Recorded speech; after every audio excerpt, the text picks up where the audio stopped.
You're watching BCTV. We're all about Branford.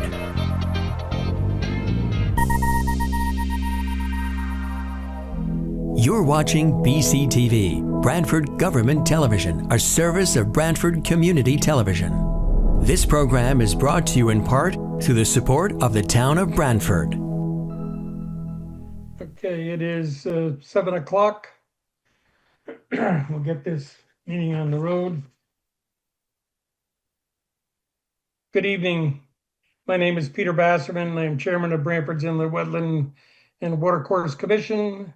I will now open the regularly scheduled meeting of the commission. Today is July 23rd, 2026. It is 7 o'clock. This evening's meeting will be conducted as a virtual meeting using the Zoom software conferencing platform. It's being held in accordance with Connecticut Public Act 22-3 and the Inland Wetlands and Watercourse regulations for the town of Branford. Documents referenced during the meeting are available on the town's OpenGov portal or via the agency's webpage. The final agenda for tonight's meeting was filed on July 21st and is posted on the town website. Links to the material regarding this evening's meeting is included on that agenda. Branford Community Television is recording this evening. As a reminder for those speaking at the evening's proceeding, please be conscious of positioning your camera so that your face is visible on the recording. To ensure an accurate record, each time a statement or comment is made, please indicate your affiliation. This applies to any party wishing to participate. Those wishing to speak can use the raise your hand feature to indicate a desire. Once the meeting has begun, by the way, you might want to consider muting your microphone. This commission has the responsibility and authority to apply the Connecticut statutes and Branford's Inland Wetlands and Watercourses regulations to the matters it considers. This commission's role is limited to the protection, preservation, and regulation of inland wetlands and watercourses and any land use activities that may likely have a significantly adverse impact on them. Commission cannot consider matters outside those areas defined in our regulations and seeks to apply those regulations consistently and uniformly in its considerations.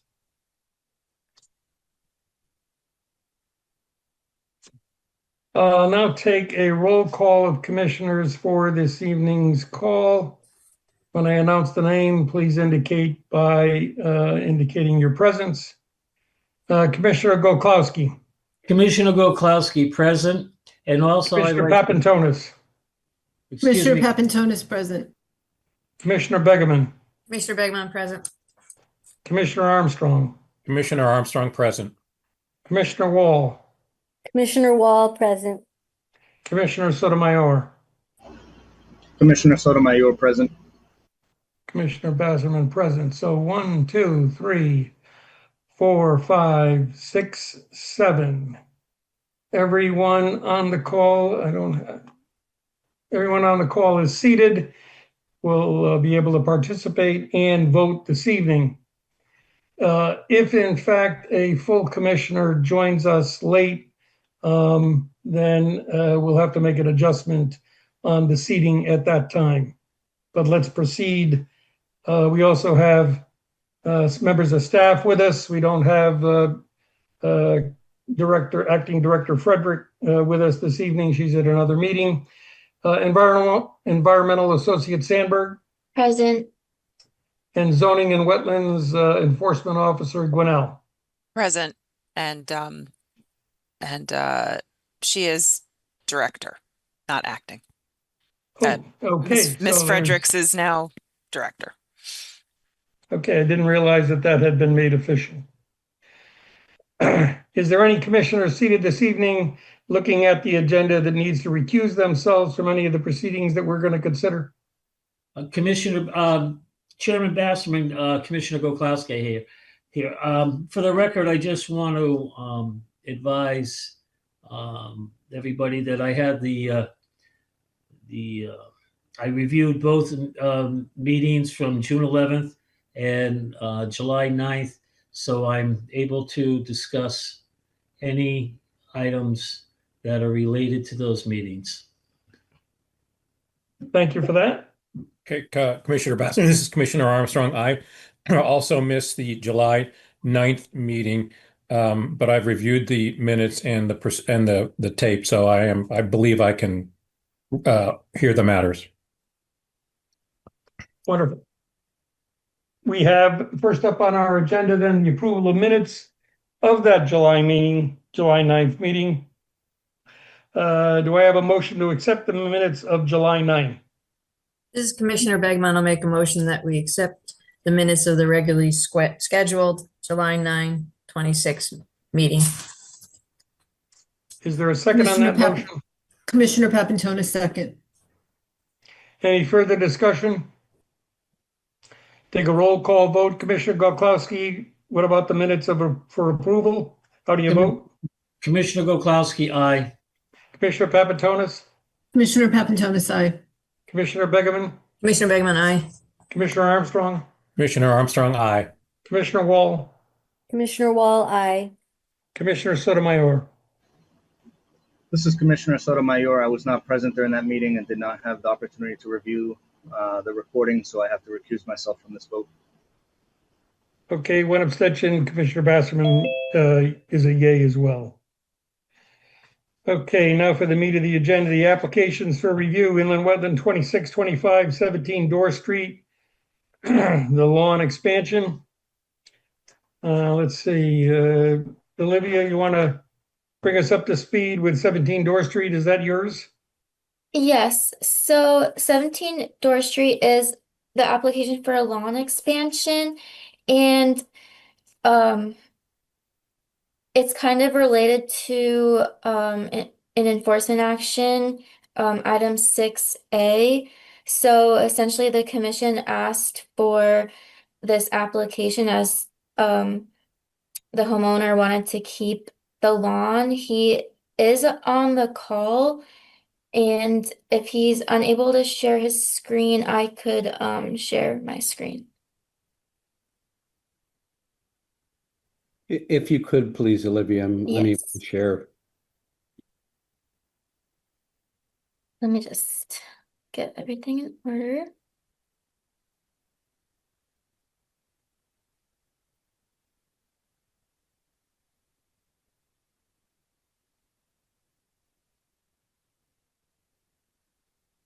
Okay, I'm basically sharing the wetland report for this property. Let me go to the GIS. Or let's just go through the photos first. So this is like the wetland flagging, so you can see the lawn goes right to the wetland. This is Commissioner Basserman. When were the photos taken, Olivia? John, do you know? They were taken by Matt, the soil scientist, probably 3 weeks ago as a guesstimate. I'd be able to see if the report should have the date on it when those photos were taken. Yeah, the report was made June 30th. So that sounds about right.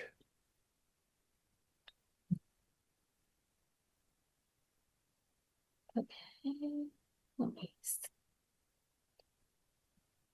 This is Commissioner Begeman. Olivia, can you just do a little background on this?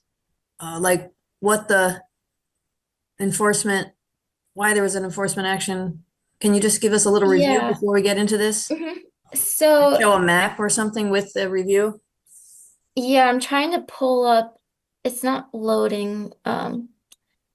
Let me just see if I can get. Sorry about this. For some reason, it's not loading.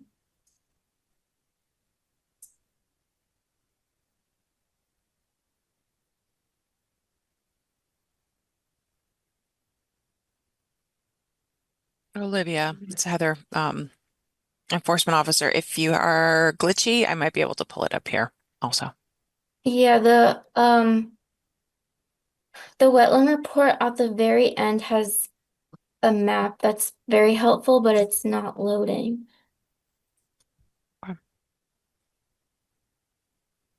Was it in the Dropbox or should I just pull it from No, the it's on file? OpenGov. Or it Okay. might be in the Dropbox. Let me look. As long as you know it's an OpenGov, that's fine.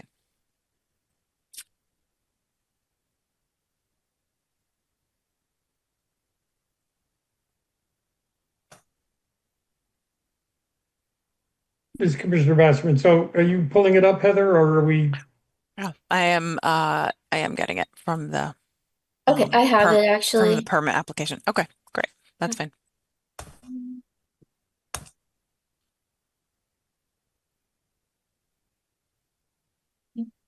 Share my screen.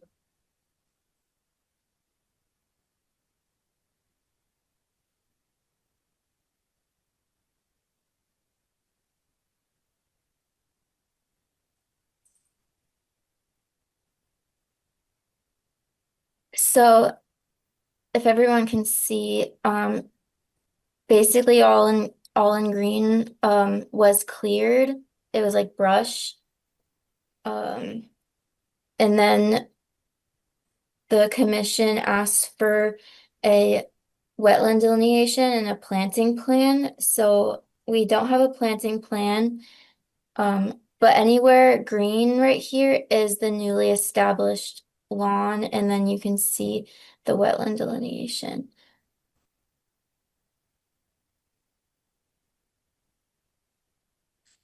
This is Commissioner Begman. Olivia, can you just scroll or move that map down? So we Okay, can- sorry. No, that's okay. Yeah. It's okay.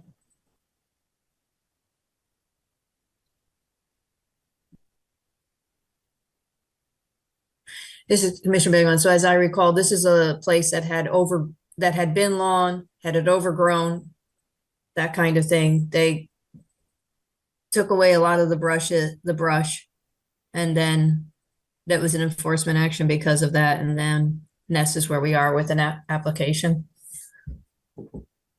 Yes.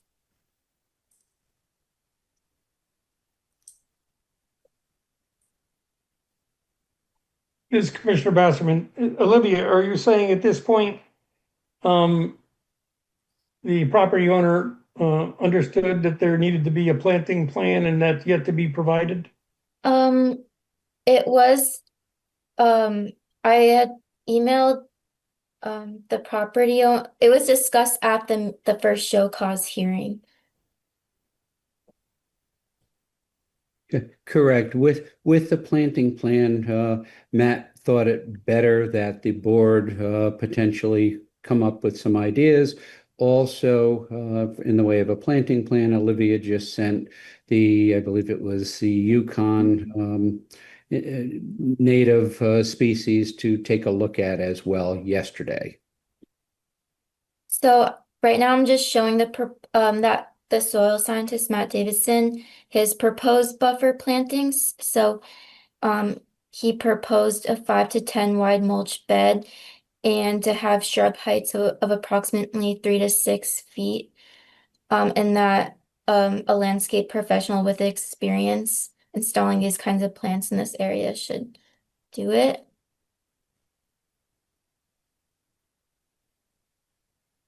This is Commissioner Begemont. The commission doesn't come up with a planting plan. The applicant needs to, and correct me if I'm wrong, Chair, but the applicant needs to come up with that planting plan and then we review it. Is that correct? That is clearly our practice. And I think if you look at the regulations that would be in compliance with the regulations, that we really at this point have an incomplete application. Apologies to the board. Certainly we'll get a planting plan as soon as possible. But again, Matt did come up with some of a proposal, but wanted to find out what the board was looking for, which I just received from Olivia yesterday, the potential plants that would be allowed within this area. I did send Mr. Bloomquist, just our this Yukon native lists, so he's just familiar with native vegetation.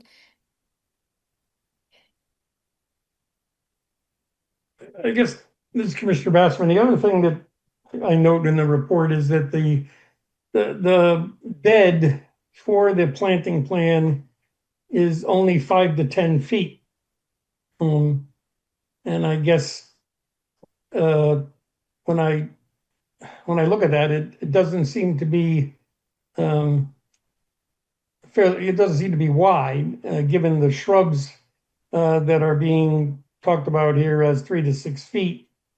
I sat on a riparian and buffer committee, and 5 to 10 feet was not acceptable as a buffer to keep sedimentation and chemicals out of the either waterway or wetland.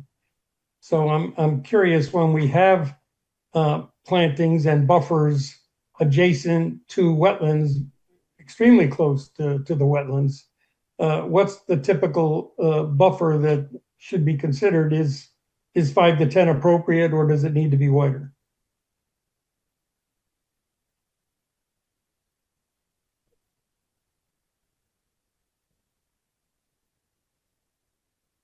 This is Heather, enforcement officer. Is this, should I be answering this as staff, or is this something that the commission would be familiar with and are mulling over?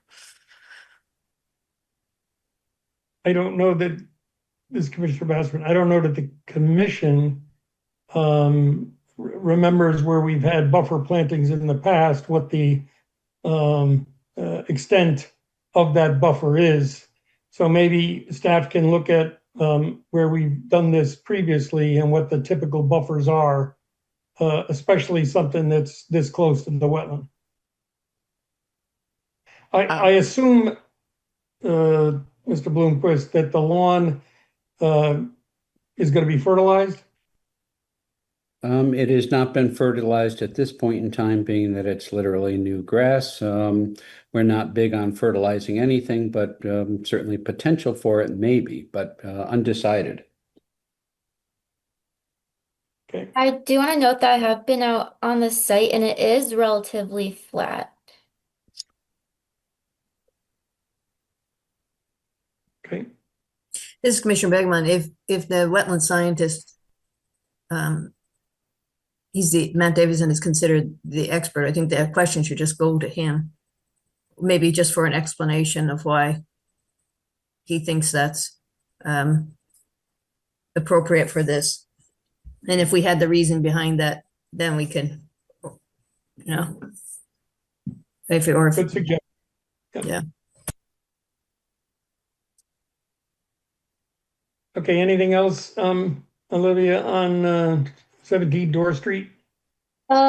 If you want, I could go over the staff report. But if you are looking for a planting plan for the commission to review, I'm not sure if it would be redundant or if you'd like to see it at the next meeting. Yeah, I guess my take would be, it seems to be a little bit of work needing to be done, identifying the species, the number, location, et cetera, an actual plan. So why don't we hold off on the staff report and continue this inland wetland 26-25 17 Door Street until our next regularly scheduled meeting, which is, do we have a date for that, Olivia? August 13th. Until the August 13th regular meeting of this commission. Any commissioner feel differently? So Okay. for the applicant, you would like to see a planting plan at the next meeting. Okay. Yeah, well, I mean, given the recommendation from Matt Davison was a planting plan, I think it's appropriate, given where we've looked at applications in the past to protect the wetland seems appropriate. As Commissioner Begeman noted, he could also comment on the size of the buffer. And so, yeah, let's push the discussion until the next meeting. Okay.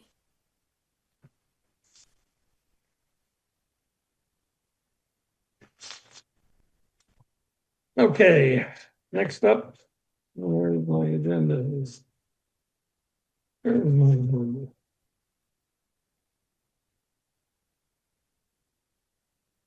Inland Wetland 2626, 40 Midwood Road, deep test pits and percolation tests.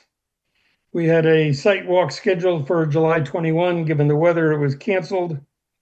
My sense of this is that the commission needed the context of a site walk as it considered this application. And so I think the only matter for this evening on 26-26 is to pick another date for a site walk. And I think regarding duration, we need to keep in mind that we had another site walk scheduled that was canceled. And so from a duration standpoint, we're probably looking at 2 site walks on that same evening. So do we want to try to schedule this the Tuesday before the next regularly scheduled meeting? Does anybody have issues with that date? Commissioner Papantonis, I'm not available that date. And this is Commissioner Begman. I'll be away. Yes, Commissioner Armstrong, I will also be away. Commissioner Goklowski, I will not be in town.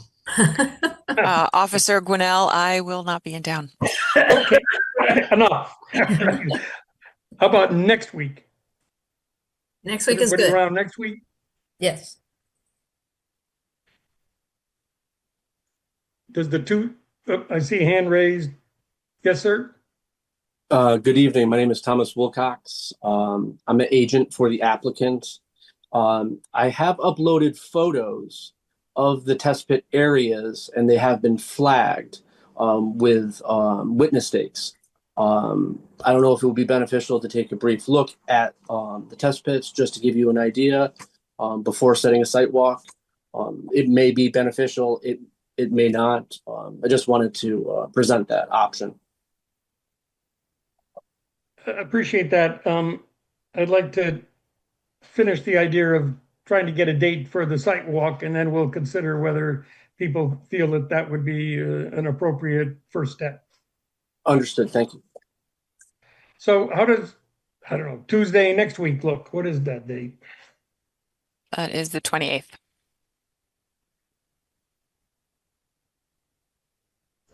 You mean August 4th? August 4th or July 28th? July 28th. Oh, no, that's because this is the last meeting we got 3 weeks before. Okay, yeah.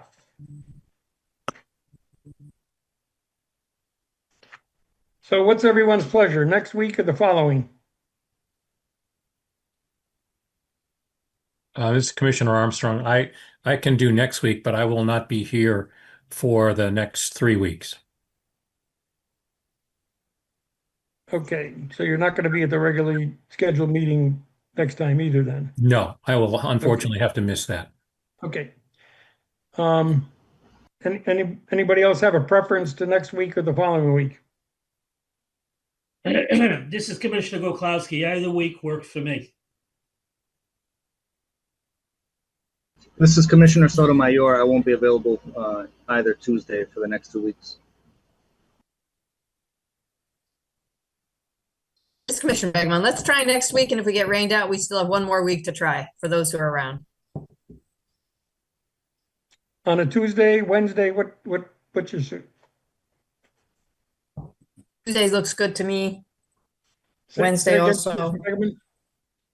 I prefer Commissioner Begman, I Wednesday, can do Commissioner Tuesday, Wednesday. Papantonis. Commissioner Goklowski, Tuesday works better for me. Commissioner Armstrong, I'm fine either day.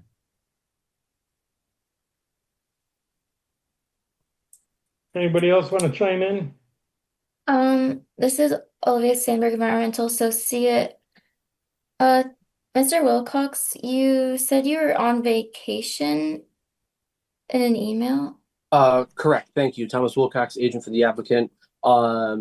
My office, the firm that I work for, I could have a representative be available anytime that's needed. Thank you. So we have either the 28th or 29th. Next week? does the 28th work for most people? Yes. 4:15? Yes. Yes. Okay. Commissioner Armstrong, that's fine with me. So, inland wetland 26-2640 Midwood Road, a site walk is now scheduled for July 28, 4:15, to review the test pits and the information regarding 40 Midwood. The question that Mr. Wilcox raised was, does anybody feel at this point in time it would be helpful to look at the photos, or do we want to try to do everything on the 28th?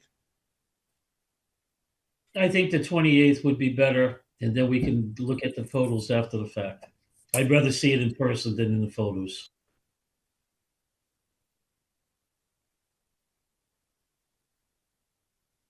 Okay.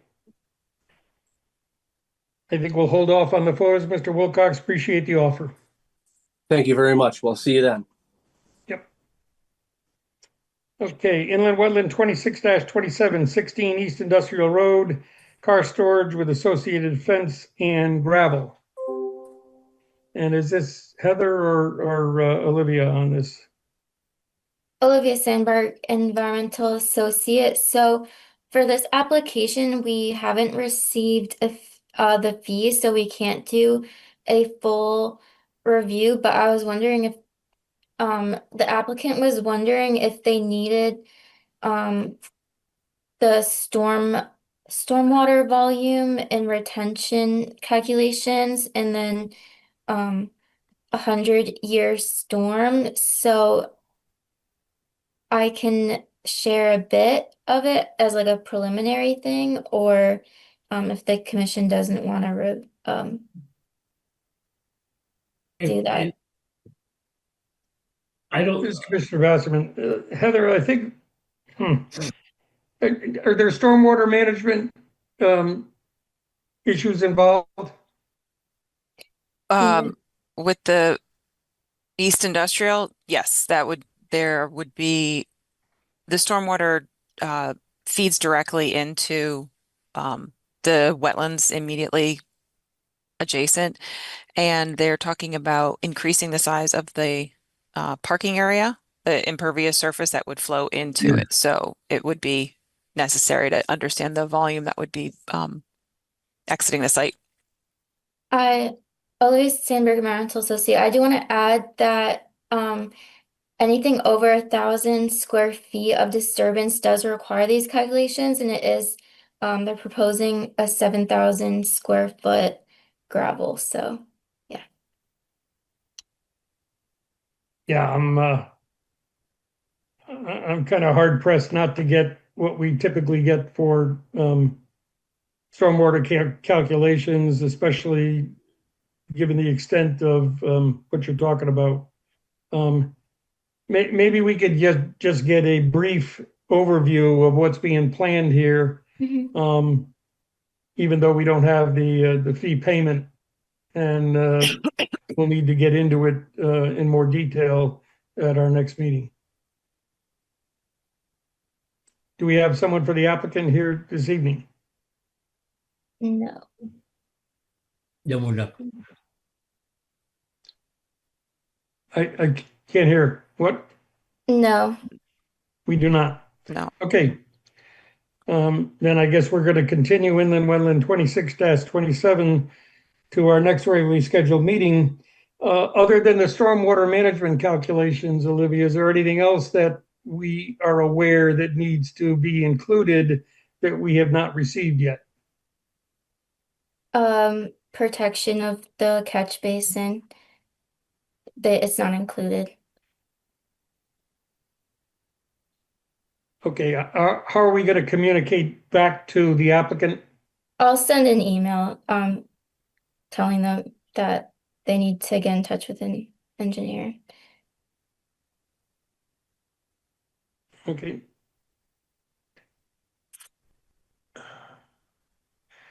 Is there a site plan map that you can share at this point, or Yeah. we don't have that? Yeah, I could just quickly share it. Let me just pull it up.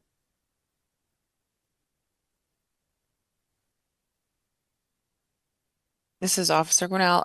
One of the things about this particular site and the engineer's report may be that the size of the storm event, or at what point do we determine that the storm event is needs to be included in the calculations? Just sort of thinking about the last storm event. Actually, I think we had two over the last couple of weeks. That was a tremendous amount of rain, more than is typical. So what that threshold is, the engineer's report should identify. Is it 1 inch? Is it a half an inch in a 20-minute? Whatever that is. That was a concern that was brought up. This Commissioner Basserman, either Enforcement Officer Gwinnell or Ms. Sandberg, is there any water quality treatment on the application?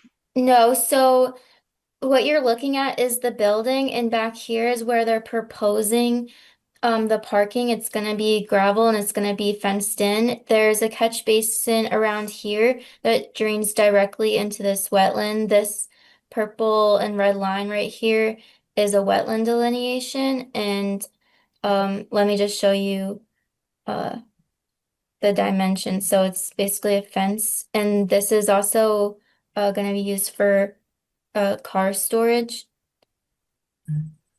Yeah. This is Commissioner Bergman. Do they have an engineer? No. This is Officer Gwinnell.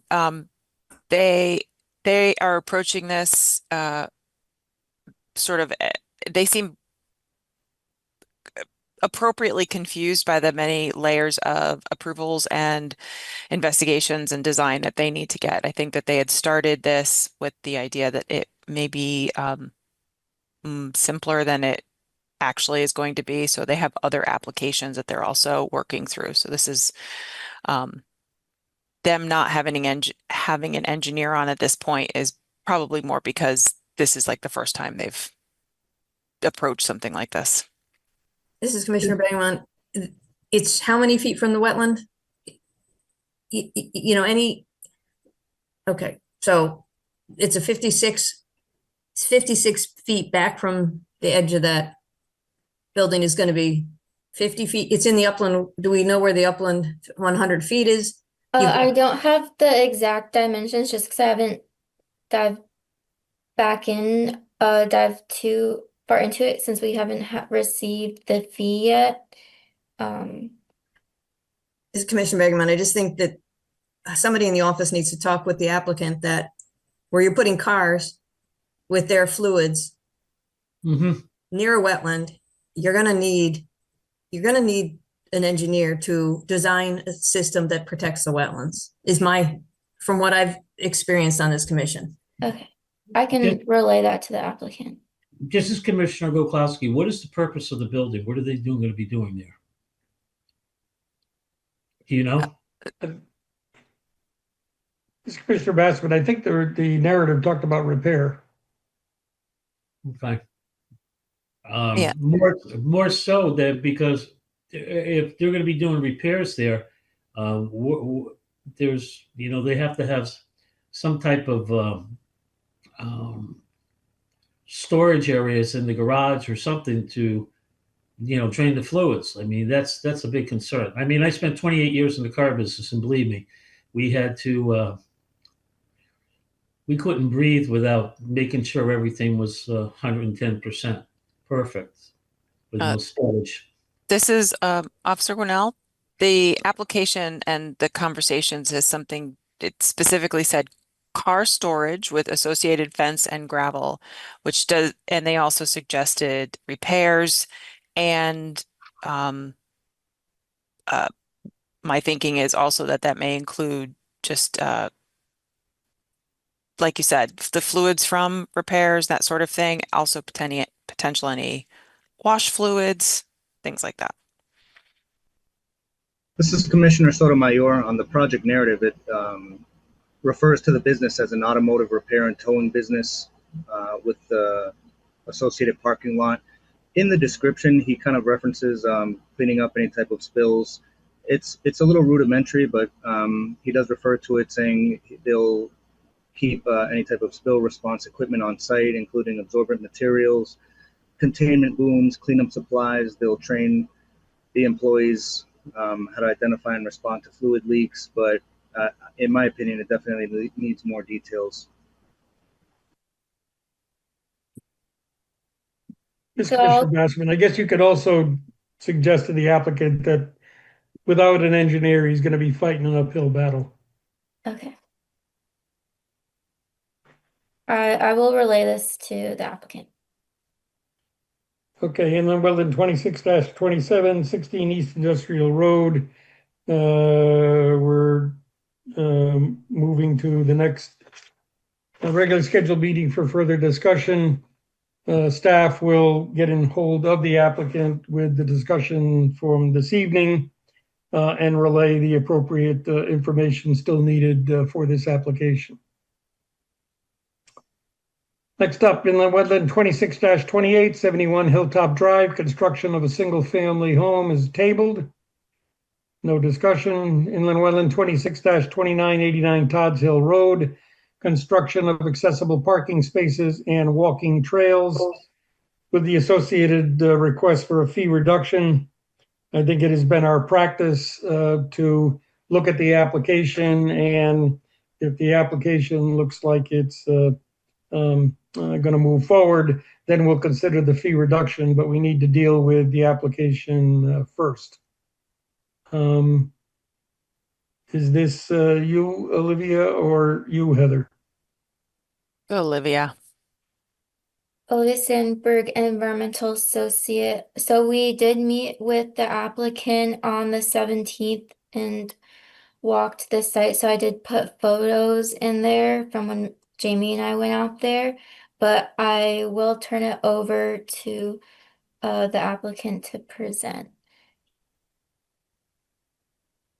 Good evening. I'm Bill Kenny. I'm the principal of William Kenny Associates in Fairfield. I'm a professional wetland scientist, soil scientist, and landscape architect, and I'm working with the land trust and the contractor, Matt Conti Company, to have put before you this application for adding some accessible parking spaces and an accessible trail at the Land Trust Preserve on Todd's Hill Road. Would it be okay if I share my screen? Yes. Please do. Yes. And should I proceed with a brief presentation? That would be very helpful. Okay.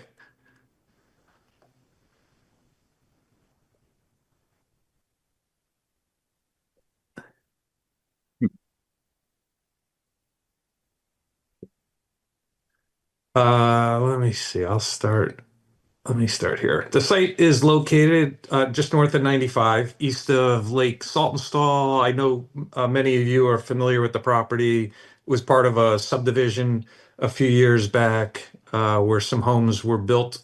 Let me see. Cherry Hill Road is to the west. And can you see? You can see my screen? Just want to make sure. Is that true? Yep. Okay. Cherry Hill Road to the west, Todd's Hill Road to the south, and Parish Farm Road to the east. It's primarily a meadow habitat. There's some scattered trees in the meadow, a little woodland in the central portion of the property, two old farm ponds, and most of the property drains to that northern larger pond, and then there's an outlet from that pond to a small watercourse at its western end, and it runs west and then under Cherry Hill Road and eventually to Lake Saltonstall. We submitted an application. This drawing was the drawing that was included with the application. We have an overall site plan and then some section details and plan details, as well as some notes. I'll start with the overall site plan, and the objective is to provide some accessible parking at an existing access drive in the northwest corner of the property off of Cherry Hill Road. And then to construct an accessible path. The objective is to make it as compliant with ADA requirements as possible. And we think that for the vast majority of the path, if not all of it, we'll be able to keep the gradient below the 1 in 12 ratio, 1 foot vertical for every 12 feet horizontal. And the path would extend from the parking in the northwest corner of Cherry Hill Road and then extend south all the way to Todd's Hill Road through the central portion of the site. Along the way, there's a small crossing over the stream that comes out of the pond at the western end. So that'd be a small little footbridge there. And then wetlands on the property are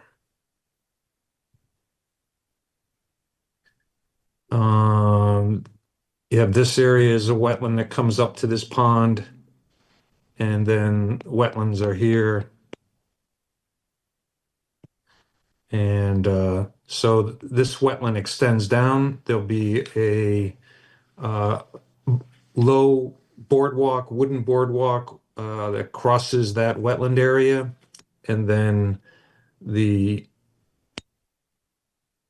path will continue on to the north. About midway up, it'll split one extension. One part of the path will head off to the southwestern pond, and then the remainder of the path will go all the way up to Todd's Hill Road. The path surface is to be a crushed stone, a stone dust surface, and then the boardwalk is proposed to be supported with steel helical piles, which are excellent support, as well as with the proper equipment, very easy to install and have very minimal impact on soils and vegetation. We have some photos we could show you shortly.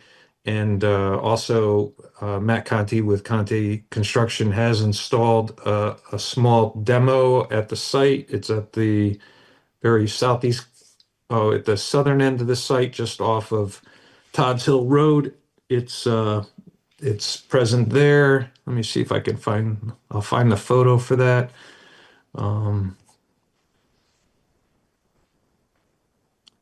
Here's a photo that shows these are the steel piles after they've been installed. So there's about 3 feet or so of helical pile that has been twisted, screwed down into the ground, and you can see there's like no disturbance or beyond where the pile is inserted into the ground. Very little. Most of the meadow grass remains there. So then the wood framing gets attached to these piles, and we have another photo. Since that photo was taken, the wood framing has been installed. And here's a picture of a wood deck. The decking is partially installed. The rest of the decking was left uninstalled so that people could look through the framing to see down to the ground and how the structure is put together. So it's very low impact. Some added benefits with the steel piles, in addition to their limited disturbance, is that they last very long period of time, require very little maintenance, and the replacement is decades away. So you don't have to come back in and disturb this on a frequent basis. Very infrequent basis that you would have to disturb this for maintenance or replacement. On the left, you see a wood handrail. Part of the path will include wood handrails, and part of the path will include a rope handrail. And the intent is to provide the wood handrail from the parking spaces all the way up to a proposed sitting area off of the northern pond. So that would provide the highest level of access ease, the easiest path. So you'd have both the gradient would be very low gradient, but also a very solid rail to lean on and get out to that pond. Beyond that pond, the rail would be a rope rail, and so you'd have wood posts with a rope rail instead of the wood rail, and that allows people that are visually impaired to navigate the entire length of the path, not just where the wood rail is. Is Commissioner Basserman, is there two crossings, or are there more than two crossings with the trail and wetlands? Just the two crossings, and one second. So that's outlet stream is right there. So that first crossing is a small bridge. It's a little bit more significant structure. That'll have, instead of just one horizontal rail, it'll have several horizontal rails because it'll be slightly elevated. We do have photos. Why don't I go back and show the rest of the photos of the site so you can. This is Commissioner Goklowski. This property that we're talking about, that's the old Cosgrove estate. Is that correct? I am not familiar with that. I'm new to the property, so maybe someone else knows. Yes, that's correct. That's correct. Okay. And basically what you do is you're taking the back side of the property and just making it a usable area for people to enjoy. Is that the purpose of this? Absolutely. Provide access for passive enjoyment, nature watching, and as a kid, I fished in that pond, so I know. Okay. It's still a popular place for fishing. This is a view of that small stream from the access road where when you come into the property off of Cherry Hill Road. This is a view where the parking would be proposed. You can see there's a small pile of gravel there, and would just take this soil surface, and put in gravel to stabilize it. And the objective is to have two parking spaces there for people. Here we are up at the pond. We're looking south now. The pond is on the left. And then there's an outlet structure here, a concrete block structure that controls the water level in the pond. And this small wooden bridge would be built across or just downstream of the outlet structure. We don't want to disturb that structure in any way. So the path would be just to the right of that structure.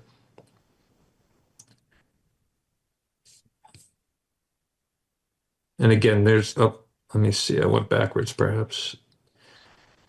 So now we're out in the area of the other crossing, and the wetland, most of the wetland habitat on the site are wet meadows. They primarily wet in the spring and dry up pretty much. Much of those areas are drying up at this time of year. One thing that's helpful is these are not a mucky soil. They are a mineral, there's very limited amount of organic material. So they're very stable and structurally sound, which helps with the structure of the boardwalk. This photo is the outlet to the pond is off to the left, and this would be the general area where a sitting spot would be off the path and then looking out over the pond. Now, the next set of photos are at the southern end of the property. And this is a photo a couple of years ago.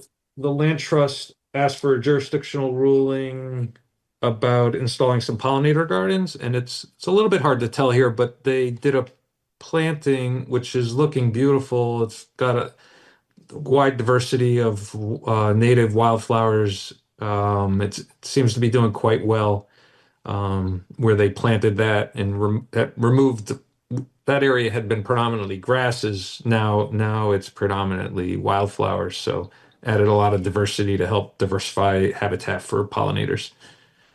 Seems to be doing quite well. So this is a view looking south to Todd's Hill Road. We're at the southern end of the property, and the path would be coming straight up here.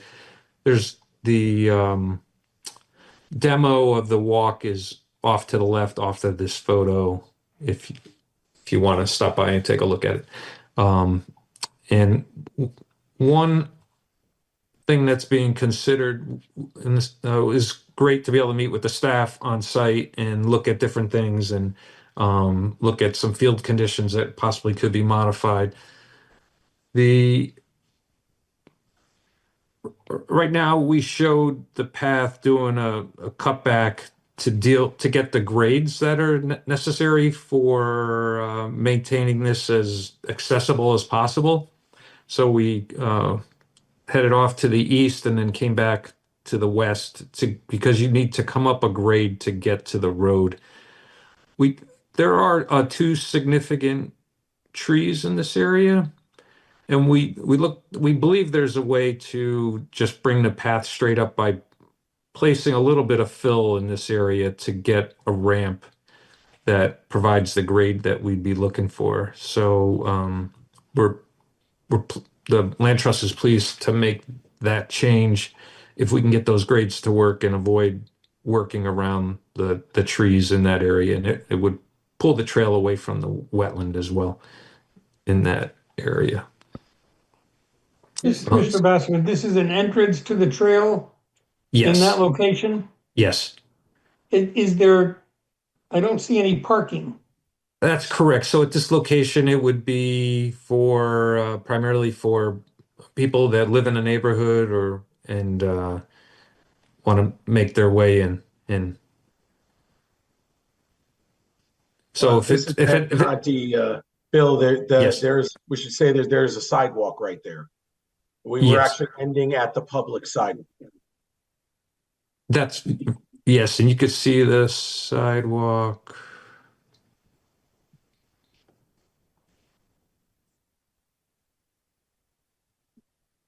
Let me see. It probably was installed after that. Oh, yeah. I do have the Here we go. most recent near map. Yeah. If anyone would like Okay. to see that, it's Officer Cornell. This is what it looks like now. This is Commissioner Goklowski again. As far as clearing areas around the pond area and the walking trails, how much area do you plan on clearing out to keep it from overgrowing like it's been overgrowing for years? I mean, is there a plan for that?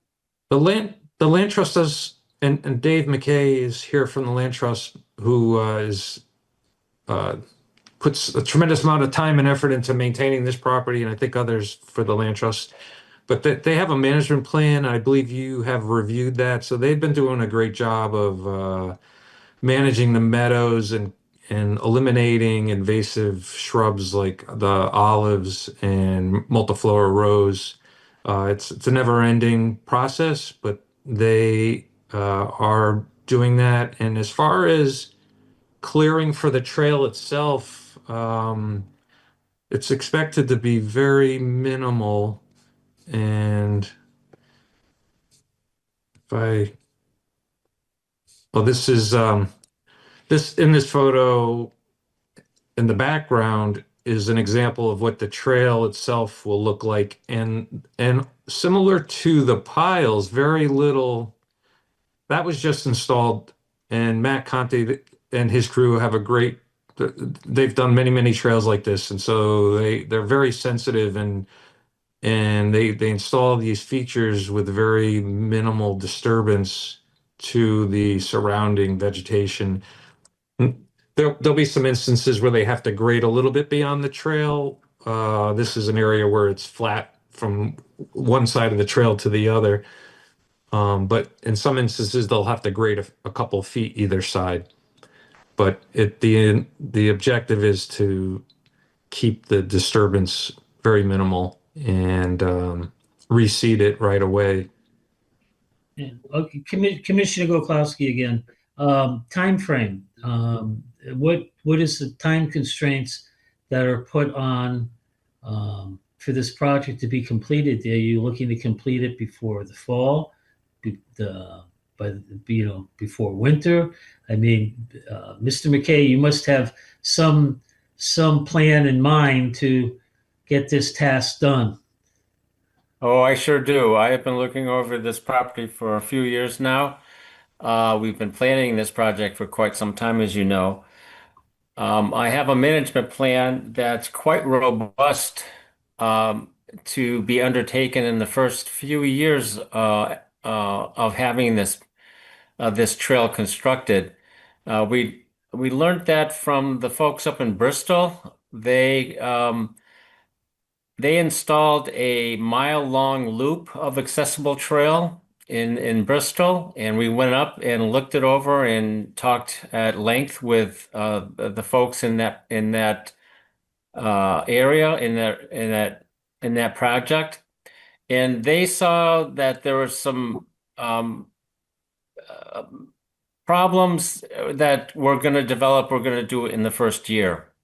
So this first year is going to be probably me going and examining and monitoring this trail probably every couple weeks at least to go there and see what's going on.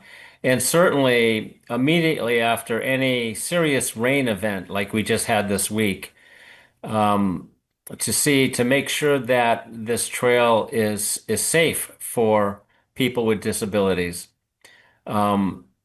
So that'll probably loosen up as time goes on. But a robust maintenance program is planned for this area.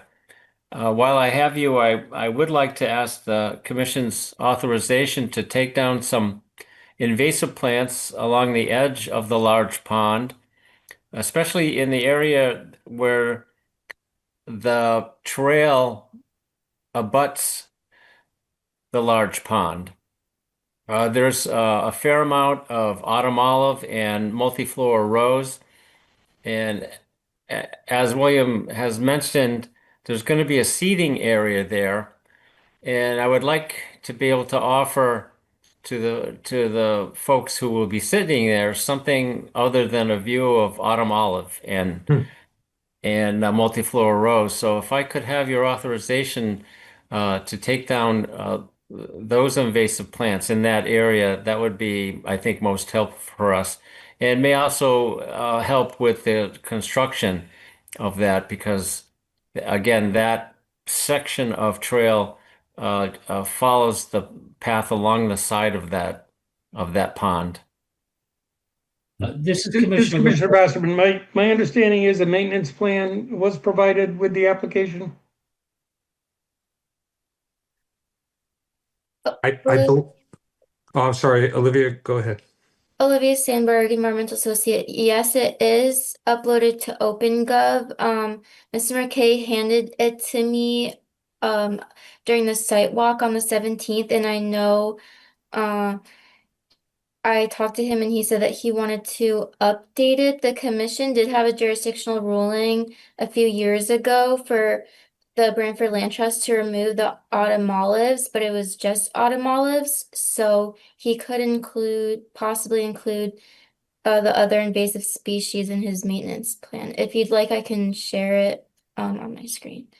I don't know that that's necessary. My comment, I guess, would be he's got a maintenance plan. You can certainly revise the maintenance plan to include how they're going to manage the invasive species, the autumn olive, and whatever else is in there, identifying not only the species, but how they're going to do that. And maybe this is not a one-time shot. Maybe you're going to need to do this periodically. So an amendment to that maintenance plan would be helpful. That would be great. Okay. This is Commissioner Goklowski again. The parking. You said you're going to have parking for what? You said 2 vehicles? Yes. Okay. Are those is that parking going to be specifically designated for handicap individuals? Yes. Okay. So you'll be clearly marked handicap only. You get towed if you're not supposed to be there. Yes. Okay. This is Commissioner And Bassman. the Material that you're using on the trail, given the storm that we had earlier in the week, how mobile is that material with 4 inches of rain in a relatively short period of time? So this is Matt Conti, Conti Company. We're the contractor. This exact mix is our own mix that we get from O&G's quarry that we've mixed with them. We currently use it on other trails that we built in Connecticut, including the Norwalk River Valley Trail. And during the storm that we just had, the only area that they had any disturbance was where steep hills come down and go into culverts under the trail. There was actually debris that built up over into the culverts. So the water actually went over the trail in a very concentrated manner. Aside from that, we've seen very little disturbance to this mix. It's a mix of stone dust and process, and it compacts very well, and it seems to last over time. We've actually been using it for over 10 years at the NRVT. And again, the only time we've ever seen any storm damage is when something happens that creates a concentrated flow over the trail. And then really it's just some rivulets that go through, and then we resurface it. This particular property, as Bill said, is relatively flat. There's not a lot of concentrated water, and especially not where the trail is going. So, and there's a lot of grass. A lot of the NRVT trail is in the woods, and there's a lot of hills next to it. So we've been using this mix for quite some time. This is Commissioner Begemont. Go ahead, Commissioner. Mr. Conti, when you say dust blend and process, that's dust blend and crushed stone? Yeah, I apologize. We call it, it's from a quarry. We call it, it's basically 3/4 inch minus mixed in with a stone dust material, all natural virgin material directly from O&G's quarry in South Bear. But it's a crushed stone. Is that correct, Matt? Yes, it's crushed stone. Again, as an industry term, we call it refer to it as process, because the old item 4 process was always considered item 4 process. It's basically a 3/4 minus crushed stone. And the stone dust is what you would see a very fine stone dust mixed into it. So we have a very good gradient of larger up to 3/4, and then the smaller gradient that helps compact it and make it Tie it all together. hold together very well. And the schedule for the construction, Matt, correct me if I'm wrong, but it's to do it in August or September of this year, right? We would love, the Land Trust has actually been working on this for about 5 years, and getting their grant. So we were hoping to be able to get them their trail this summer. So if we can, if the commission allows this, we would certainly love to start in August. And we have about a month and a half, maybe 2 months worth of work, which would allow us to finish this season so they could at least enjoy it a little bit this year. That's what we were hoping for. They've been waiting for quite some time, so we were hoping. And they have a grant. And Dave, I don't know if you know for certain when the grant fully closes. I know there's a weird window of time that we have to put it in, but we were hoping to do it this summer. Commissioner Begemont, I have a few more questions. Somebody mentioned a site walk. I was away on July 17th. Did the commission go out there and look at it? Correct. Yeah, Olivia and Jamie went. The staff. It was a site walk with the staff. Okay. And a couple questions. So how many feet is the total pathway? 6 feet wide. Oh, linear feet is 14, about 1,474. So when it's a boardwalk, you're just putting the stuff into the ground, but when you're making a path, you're removing soil. That's an The sod will be removed, and a little bit of the soil below the sod will be removed. And where does all that stuff go? Where do you stockpile it? We don't anticipate to stockpile much. We anticipate getting things out. There will be, as Bill's about to show you, probably there's a stockpile area on the south side at Todd's Hill, and then the north side where the parking lot's going to be, where there's currently a driveway.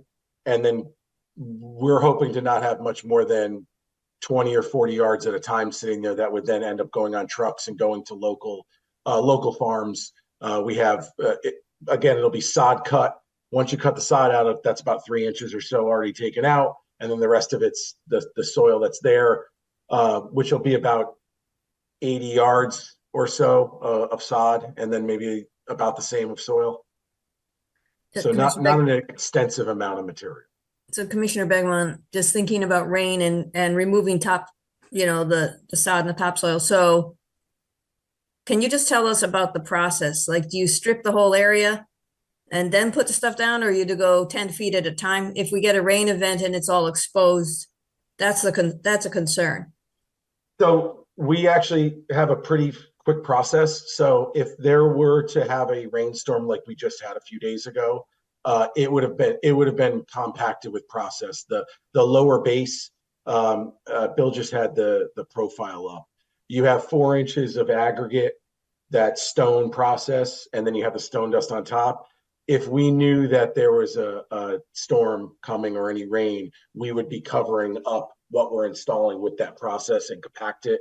Once you compact it, you usually don't have any erosion issues. And again, this property is very flat, relatively flat the whole way. And when we have the sod intact next to it, we don't see any issues. This is a method we've used for a long time, especially in wooded areas that have a lot of hill. But I certainly understand your point. The good news is it's only a 6-foot trail. We could actually lay quite a bit of this material in a day. So if we know that if we're stripping and we know that we have some sort of storm coming, we could lay a few hundred feet of this stuff in a day. So you're basically bringing in a stabilization material yeah. And compacting it. Once you compact it, it typically doesn't go anywhere, especially where it's going to be inside that sod. And Commissioner Begman, last question. You talked about fill. How many whatever cubic feet of fill, and what's the material of your fill? Well, so fill, if there is any filling that needs to be done adjacent to the trail because it's on a cross slope, that'll be with the material that we dig out of the site. So we don't anticipate bringing anything in aside from the aggregate base and the stone dust. So this material that Bill is highlighting right now, and especially if we were able to do the straight on approach to Todd's Hill that Bill was speaking about, we would, as much as possible, use the material that's on site, especially for the flanking sides to reestablish the meadow. And then the material below it, we'd end up having a thicker mat of that 4-inch, that we had that 4-inch process. Now we would end up extending that a little bit thicker in lips to create the structure of it. And then you'd have your meadow soils on the outside. So Commissioner Begman, that area where you're putting the beginning, not to go around the trees, but go to straight in where you need the fill. Yeah, if we that will be earth fill taken from the same area. As he strips the sod and as he removes soil to put in the processed stone, that soil can be used to make that ramp. And from a constructability standpoint, that's actually a faster, more efficient approach than removing and bringing new material. We try to do that as much as possible. There are a lot of the trails that we build, we're able to actually box it out and put it to the side. And then, obviously it depends on how elevated we are and all that. This particular trail, because it's even with the sod and there's not a lot of cross cuts, you can't lose a lot of the material along the outside. Our goal is, as Bill showed that photograph, our goal is to sod cut and fill in the box. And the more we do that, the easier it is for us and the cleaner it is in general. As I mentioned, other trails that we've done, we box out where we have to use it as the flanking soils. That would probably only be required if we were to do this straight on portion.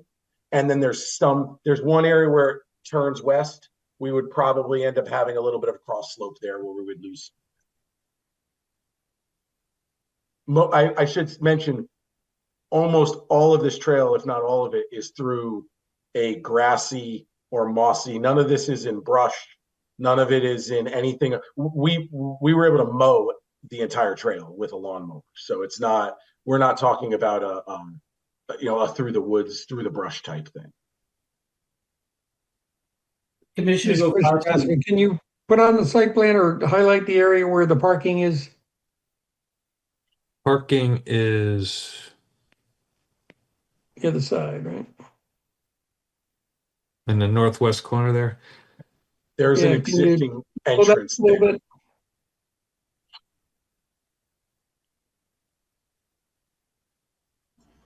This is Commissioner Sotomayor. I was looking at the parking lot a little bit. It looks like there's an existing crossing there. It almost looks like it crosses over the stream. Is there a culvert there? With Yes, Correct. yes, there is. There's a culvert right here. I think it's like a 15 or 18-inch reinforced concrete culvert. And then another culvert here, so the water comes down, goes like that.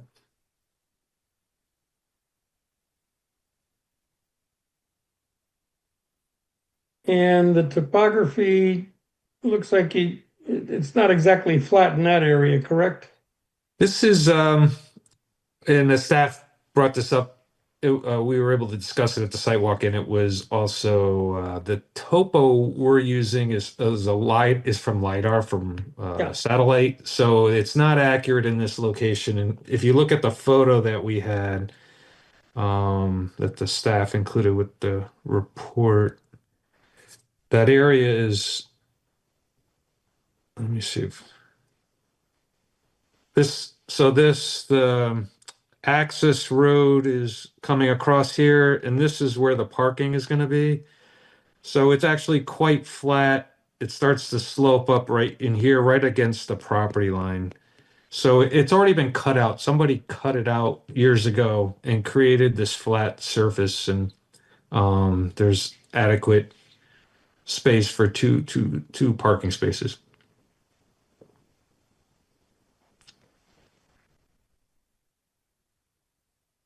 This is Commissioner Bassman, any consideration for putting a buffer around the parking area so that anything that's in that parking area stays contained? Yes, and staff recommended a condition to incorporate a planting and perhaps a low berm that acts like a curb, but it's vegetated to keep gravel from going this way towards the stream, that short segment of stream that's right there. So put the berm here and to keep sediment from going into the stream there. Like a curb, a vegetated curb. Is Commissioner Begeman, is that planting plan part of this application? It is not currently.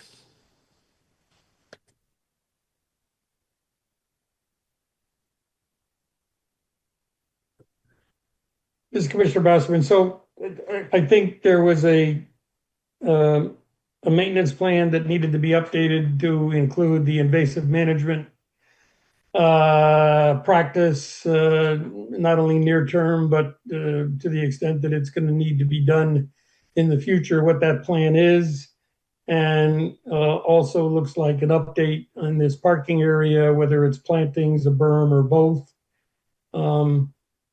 Any other concerns from the commission regarding what we've seen so far this evening in terms of suggestions to the applicant of what to include in the update?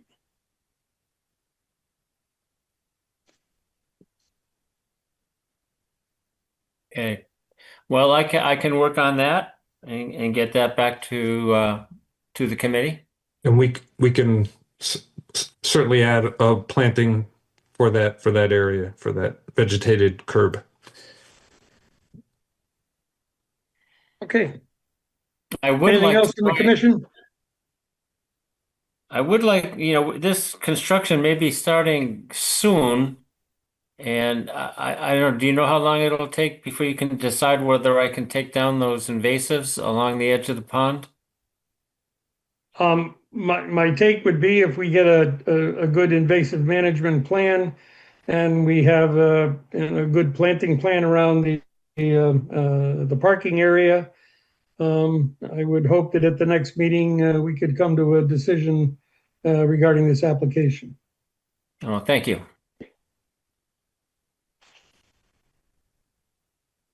So we'll continue inland wetland 26-2989 Todd's Hill Road. And we'll review that at the next regularly scheduled meeting.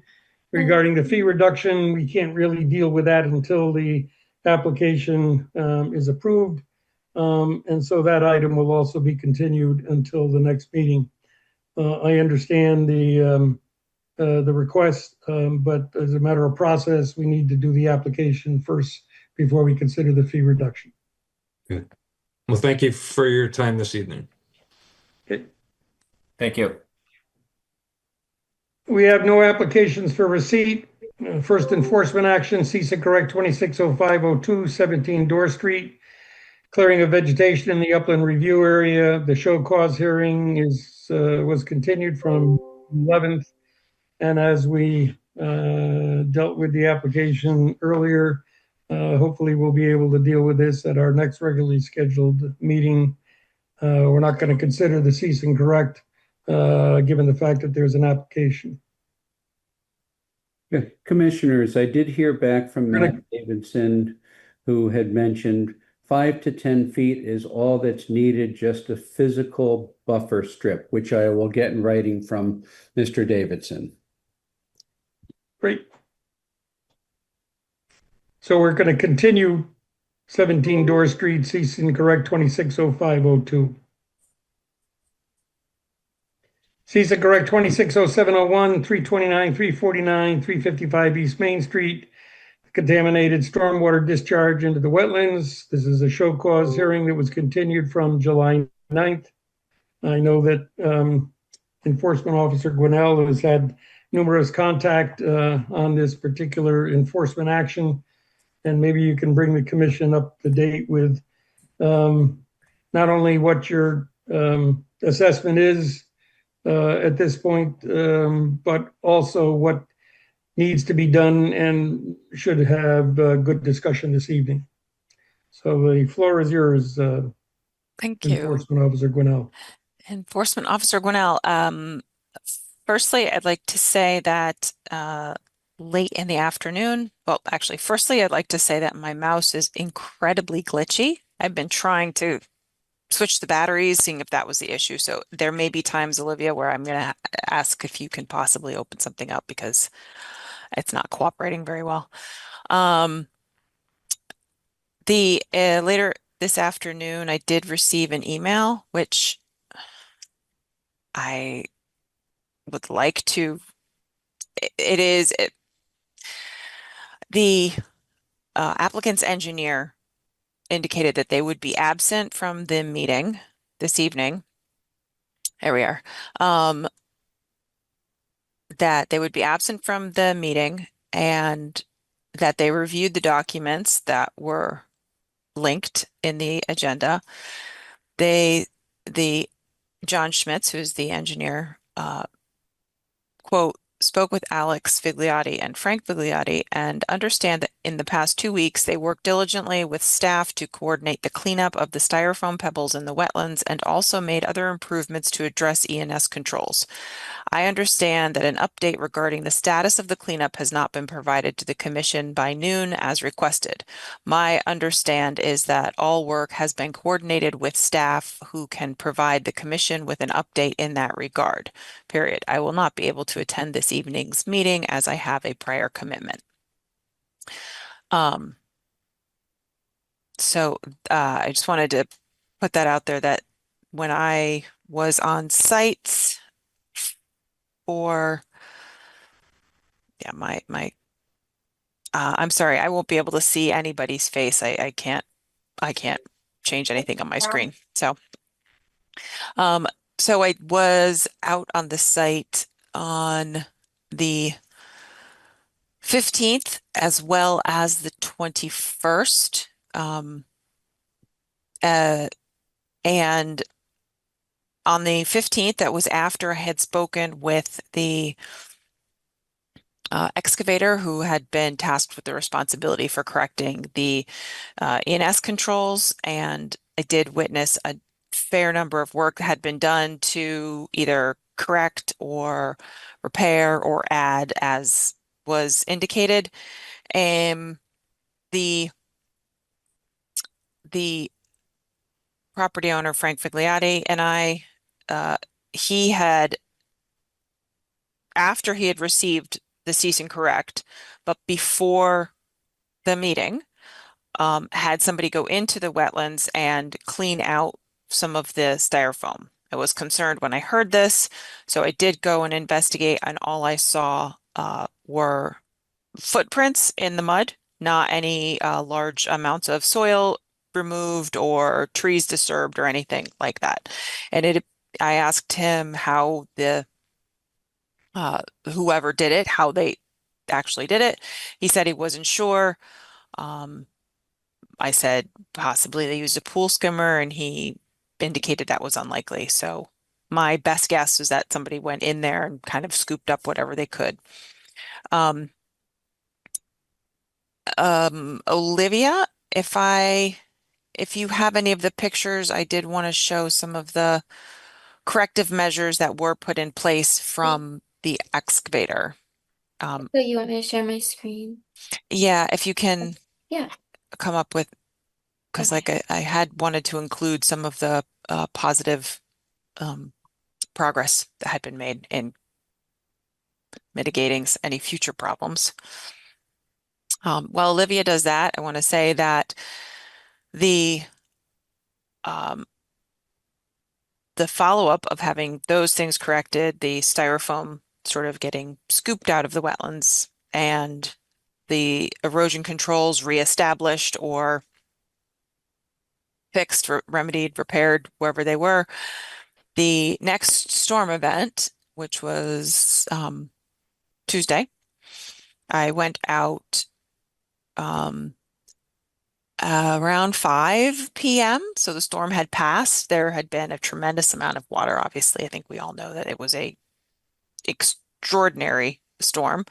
And I was pleased to report that there were several locations that the erosion and sediment controls were functioning quite well of the repaired ones. So I do also have pictures of those directly after the storm event. Some of them were actually retaining the water at that time. Some of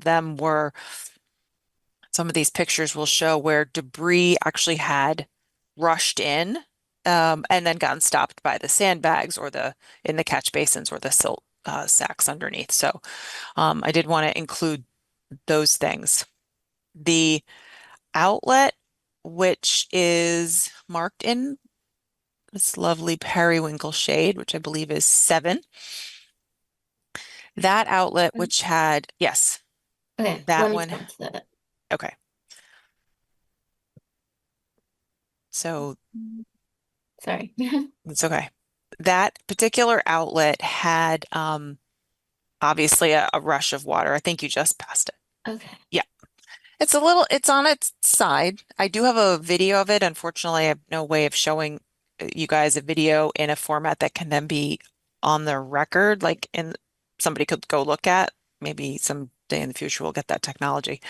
But as you can see, this water is actually quite clear. Yes, there's the styrofoam, which is one of the issues, but as far as sedimentation and dirt, this water, although it was rushing, was not clouded up other than what had been churned itself. So the whole stormwater system leading to this outlet has been significantly protected, and I was pleased to see that.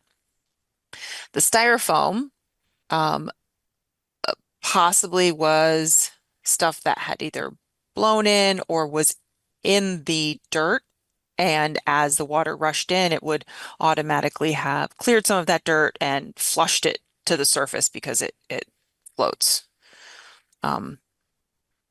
So further on into the wetlands at that particular outlet, which is at the northern corner, I did see more styrofoam in there, but not to the extent that it had been previously. And there was styrofoam as I followed that water course further down and sort of peeked into the trees. I did see styrofoam all the way down, but lessening and lessening as it progressed toward the what is the southern corner of the site. That's that outflow. The next two, the one in the southern corner and the one in the what would be the southwest corner, were very muddy to the extent where I can only speculate, having not actually stood there. Actually, I guess I can't really speculate because I took video of it. Yes, they were absolutely getting silted up. It was not just a question of churn, it was definitely additional sedimentation into those two out of those two outflows. So I did try and investigate that system and go back to the catch basins that fed it and found the catch basins which are most likely they are protected, but they may not have been protected adequately for that rain event. I also do not know if the separator system had been cleaned out. I didn't get a confirmation of that one way or the other. So it's possible that the sediment filtration system that is just for these outlets is already compromised in some way and just needs to be cleaned. As far as moving the stockpiles, that did not happen. They were adjusted. There is a silt fence. I think Olivia probably has a picture of this. The stockpiles in between, there was a catch basin. Yeah. That catch basin itself has had a silt sack in it. Yeah, it's in there. It's sort of in the center. Yeah. So it has a silt sack in it. I actually have a picture from the just prior visit where you could see all of the controls. That has the sandbags at the throat, and it is surrounded by large gravel, and then around that gravel is that silt fence that you see there. However, as you can see, the piles themselves do not have individual or a silt fence, except on the back side of these hills, which are directly across from the driveway, which kind of curves around the back there. So there's one more stockpile just out of the frame to what would be the left. I don't know if you can see it, then great. That sort of concludes the large part regarding the sedimentation. So Olivia can show you This those two. Commissioner Basserman, question, Yes. Heather. Yes. Is the stockpile that I'm looking at, is that the same area that was identified on the permitted plan? Identified to actually have a stockpile That on location, that location. it. Not that I am aware of. I have the So- plan, but the plans that they are operating with, the plans that were approved by inland wetlands, the plans that were approved by zoning, and the plans that are operating with do not all match, which is a additional issue. Olivia So, go ahead, Olivia. Olivia Sandberg, Environmental Associate. I did upload their approved plan where it shows their sediment, so I can show that right now. So this is the photo that you were just looking at. This is where it is. So it's near the building 2, and I can go to that photo, that site plan right now. This is Officer Gwinnell. I want to say Olivia is amazing. Those dots, she actually pulled those geolocations from the picture. So I didn't tell her exactly where they were. She pulled those locations. So if they are off a little bit, that's just because the satellite didn't pick it up. Yeah, But they are approximate, so it's not gonna be 100% accurate, but the stockpile, Heather, would you say it's right here?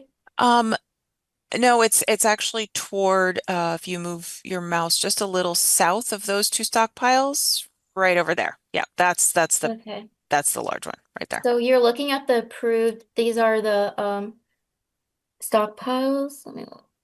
And where's the catch basin down below that? Yeah, so that catch basin is not shown on this plan, which is part of the problem. It might be on the drainage plan.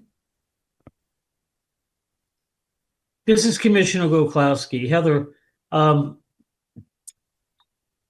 do you feel that they are doing, how can I word this and be proper? Let's just call it what it is. Do you feel that they're doing what they're supposed to be doing, or trying to get away with something? I think that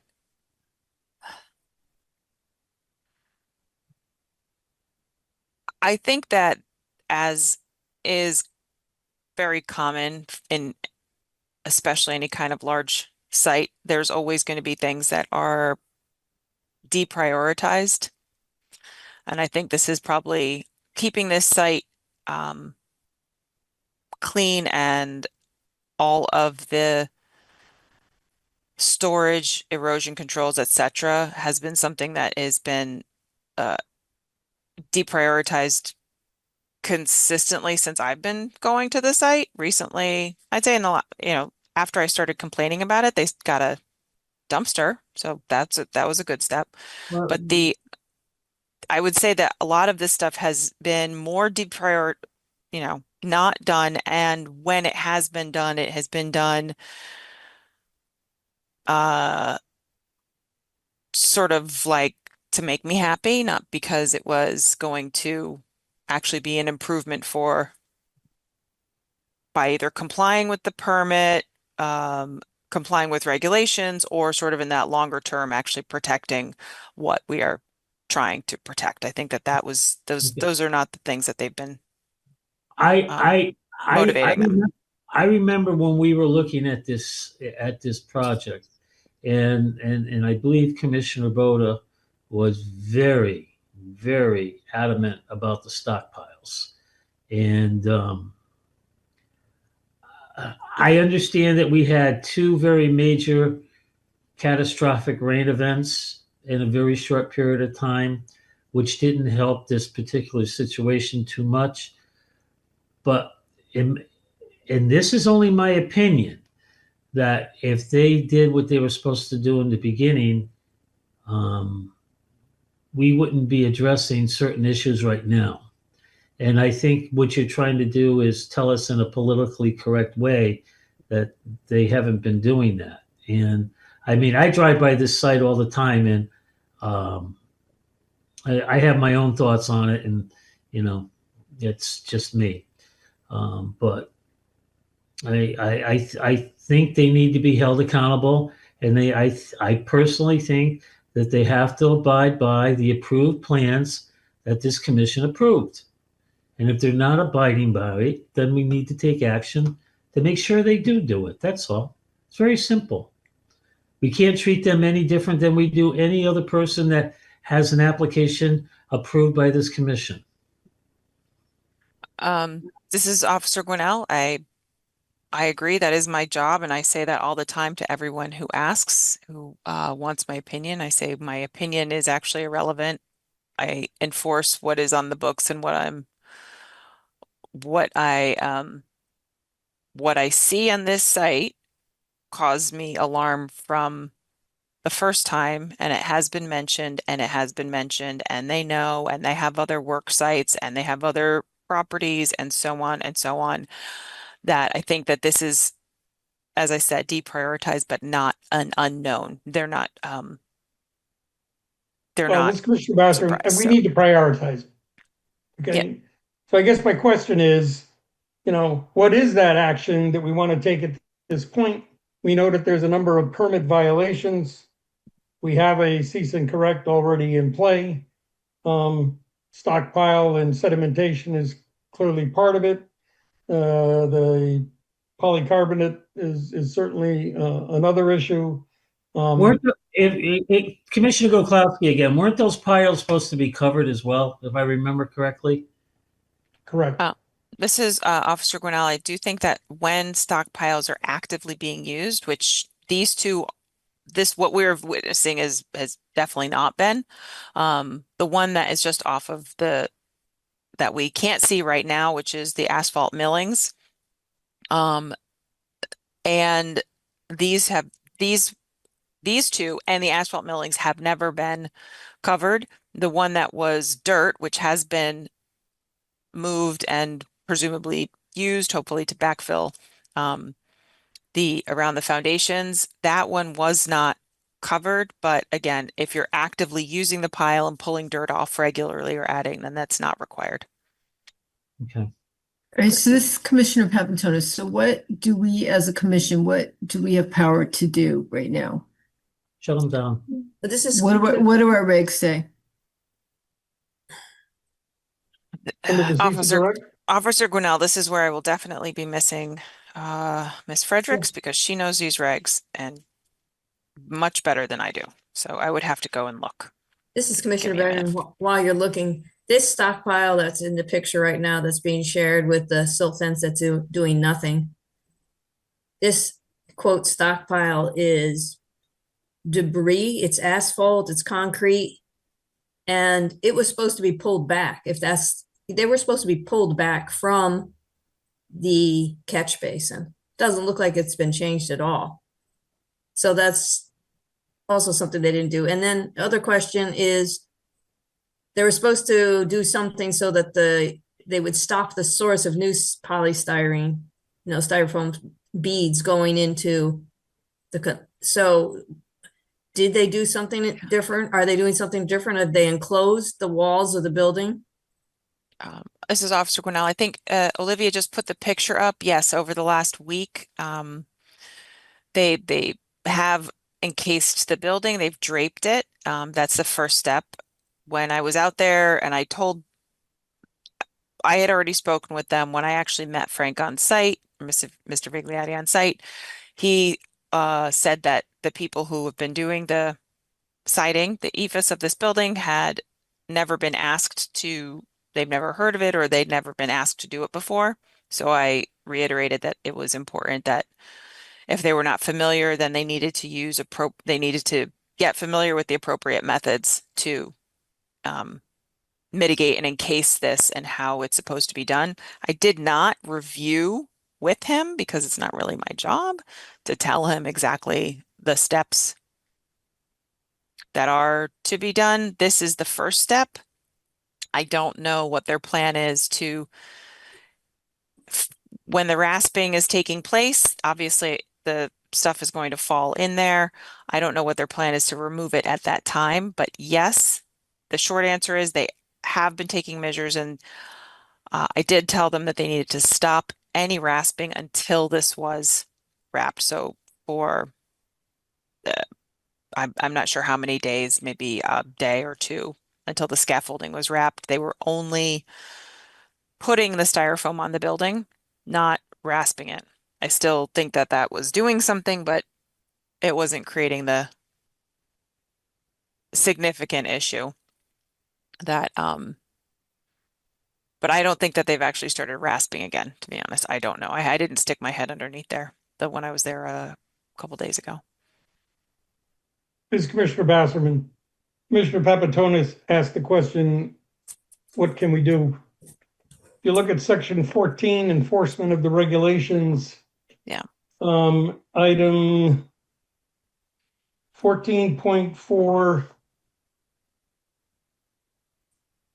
C, the agency may suspend or revoke a permit if it finds that the permittee has not complied with the terms, conditions, or limitations set forth in the permit or has exceeded the scope of the work as set forth in the application, including application plans. Prior to revoking or suspending any permit, the commission shall issue notice to the permittee, personally or by certified mail, return receipt requested, setting forth the facts or conduct which warrants the intended action.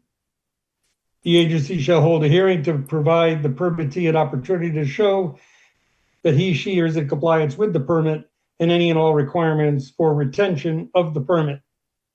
The permittee shall be notified of the agency's decision to suspend, revoke, or maintain a permit by certified mail within 15 days of the date of the decision.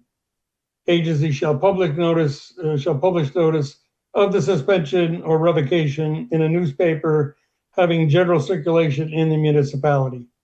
In any case in which such notice is not published within such 15-day period, the applicant may provide for the publication of such notice within 10 days thereafter.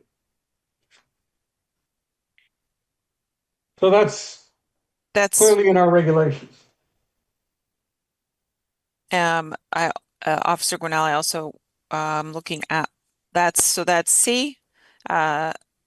And then there's also 14.5, which is any person who violates any provision of the act may be liable for the cost of restoration of the affected wetland watercourse to its condition insofar as it is possible prior to such a violation.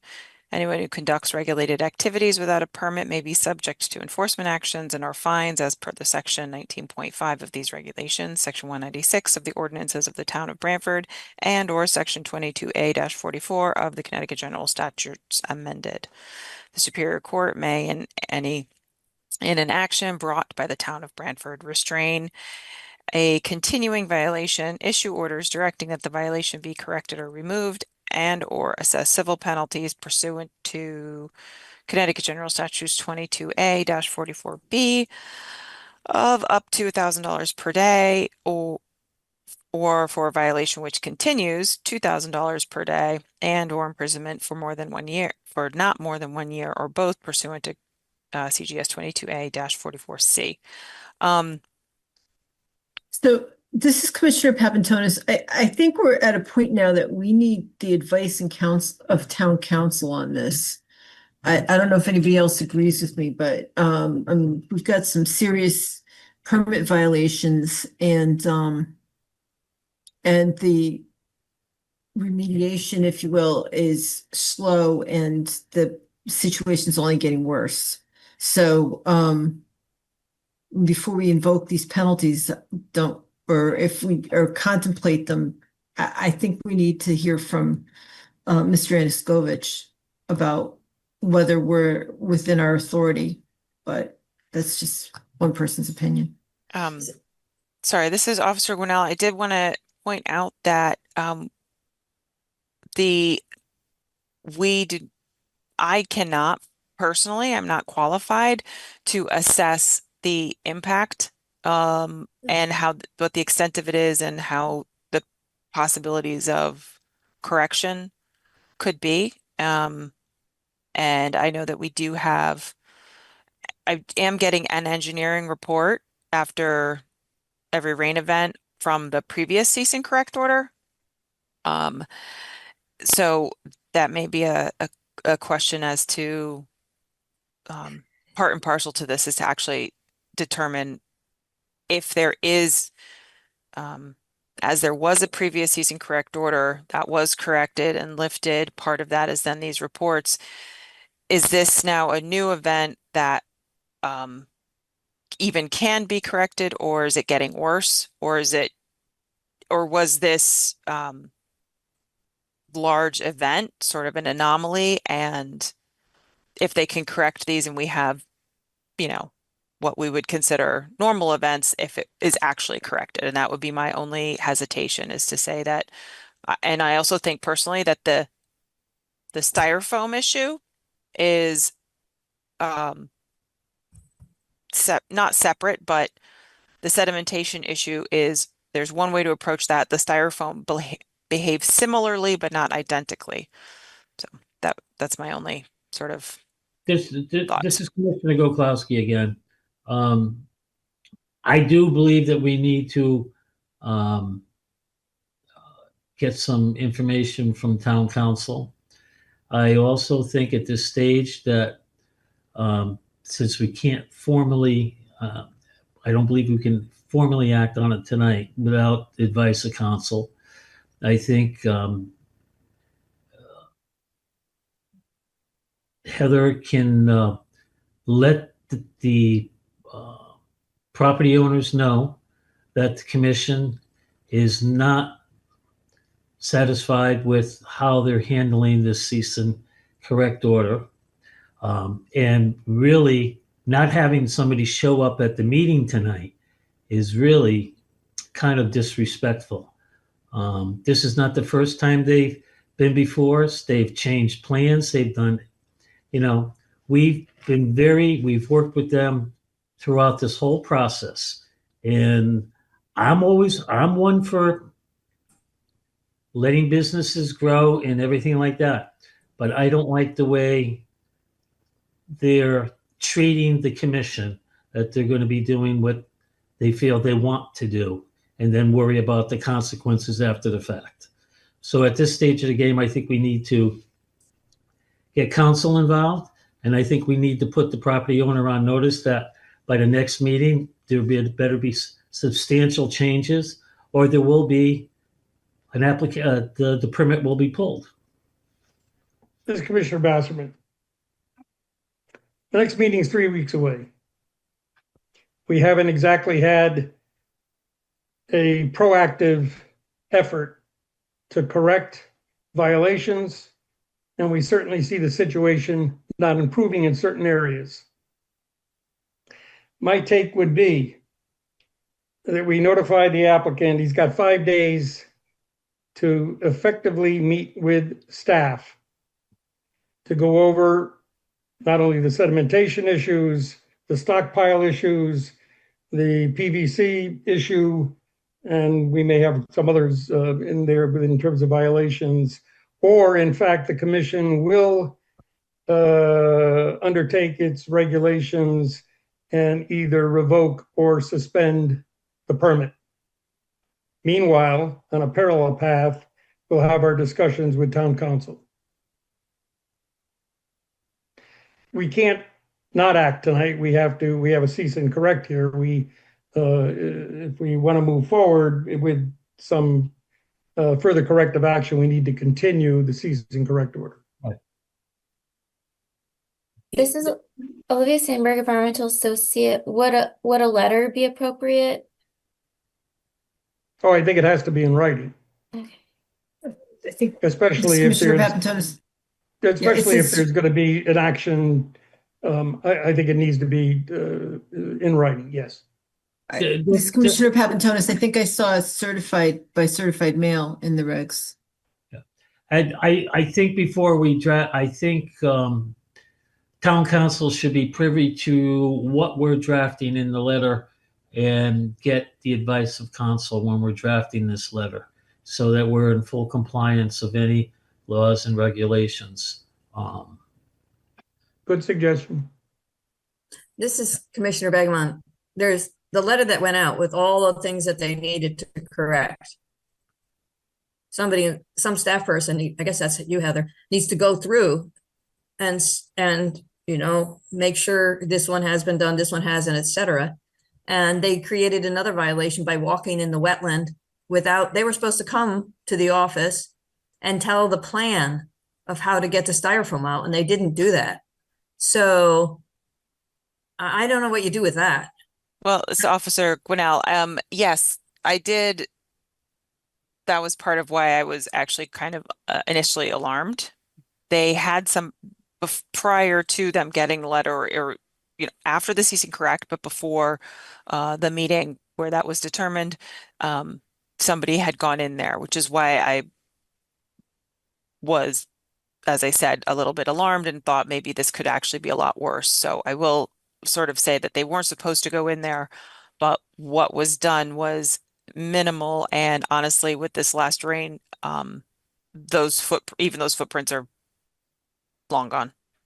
It's Commissioner Begemon, but they did not come back to you That is the correct. office with a plan. They were supposed to get a wetland scientist. If I recall, they were supposed. Olivia, do you have that letter? I mean, they were supposed to come back with a plan, and as I said, I did meet them. Jamie and I both were on site and went over the ENS controls with the person responsible with them. And like I said, he had done a lot of those corrections, some of which were adequate, some less so. The stockpiles, however, were not repositioned. They were pulled away a little, but not put back to where they were supposed to be. And Commissioner Begman again, it's called cease and correct for a reason, right? There should be something that's ceasing. And if what I'm hearing is that you can tell them to cease, but if they keep doing it, you have to write a letter and you'll get town council. That's what we need to do, but I mean, they should be stopped for, I mean, in my opinion, you know, they continue, they haven't corrected what we asked them to correct, and they're, you know, some other things have occurred. Some may have improved, but yeah. so, yes, this is the letter. I'll work with the potential to release additional polystyrene be halted until approved mitigation methods are installed. Stockpiles must be returned and conform to all previously approved permits. Removal by hand of all polystyrene and other debris that have escaped. No work can be done in the wetlands prior to review and approval. Materials intended for future use must be secured such that weather events cannot relocate, and submit an update regarding the status of the polystyrene cleanup in writing to the commission. So in the email today, they suggested that I can give you the update, which is not appropriate, but I am giving you the update as much as possible.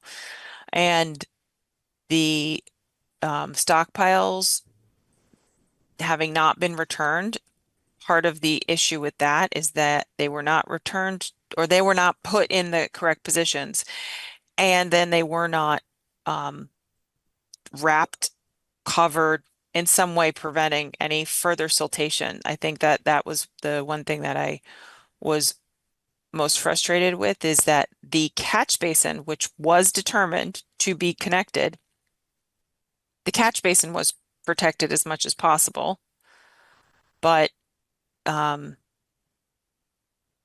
damage would have been mitigated if they had moved the pile. yes, obviously.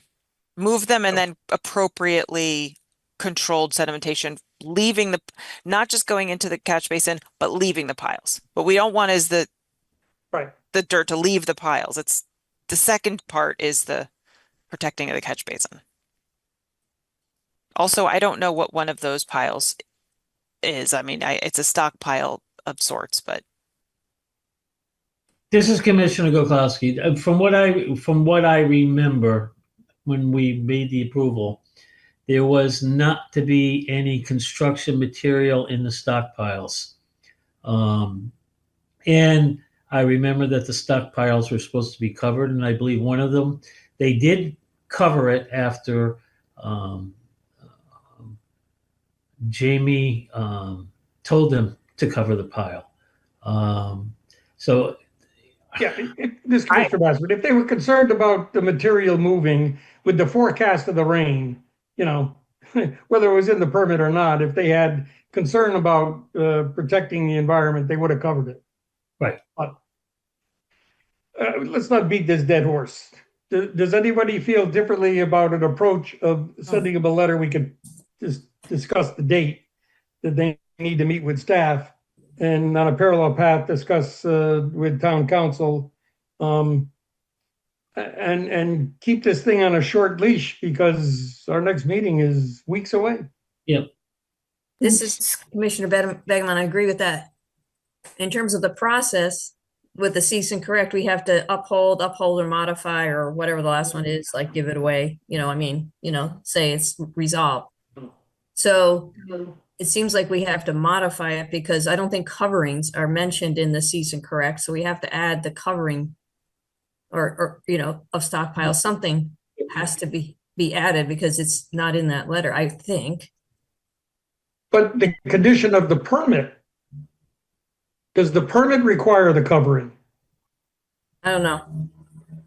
Olivia, I can go back to the approved site plan. Officer Gwinnell, there's the conditions of the permit, but then there's also standard conditions, which don't need to be specified in a specific permit. They are standard conditions. And I think that protection of the stockpile and prevention of erosion and sedimentation is part of the standards. I'm going to find, If I'm it's going to not find it spelled out though. in the permit, then I guess it's not going to get covered. But my point is, the permit was issued after a pretty good review. And we need to stick with the conditions and terms of that permit. So I'm showing the approved site plan. With double siltation, yeah. It might call it out in the notes, because sometimes Well, they don't. It does, Officer Gwinnell, it does have double silt fencing around there. But And I didn't see covering. this is Commissioner Bassman, and did I hear correctly that the catch basin is not shown on the plan? So Officer Gwinnell, that is one of the enforcement issues that we had, was they weren't sure that that was even connected. And this is part of when we started to discover that there were plans which were approved by inland wetlands. There were plans that were approved by planning and zoning, and then there were plans that were being functionally the building plans, what they were using on site. And not only were those three different, but the plans that the storage facility were different than the plans that Can from you the hold it? housing. Stop scrolling for a minute. It says, clear grub site, stockpile chips, stockpile soil, settlement controls. It says somewhere removing, I thought it said removing construction debris from the site. Construction, stocking, building, corners, drains. Clear. Yes, it says install, clear and grub site, stockpile chips, stockpile soil.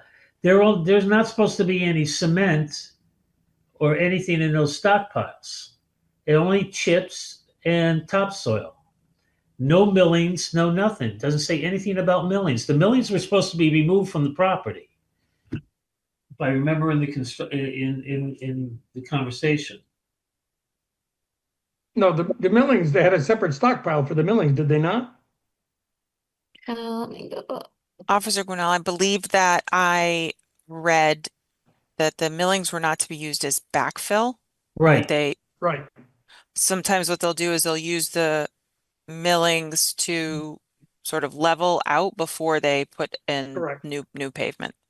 Yeah. This is Commissioner Papantonis. I remember a lot of discussion about the millings because Commissioner Boda was, and I think Commissioner Begeman also had a lot of concern about the millings getting into the wetlands, and we went through this for quite a while.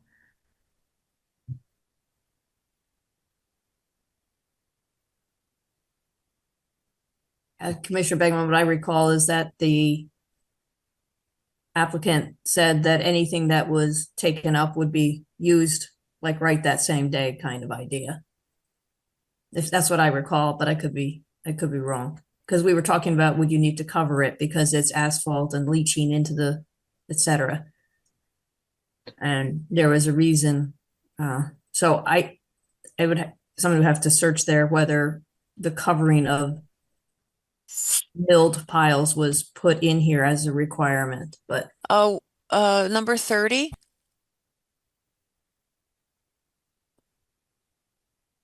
Sprayed with water or an agent.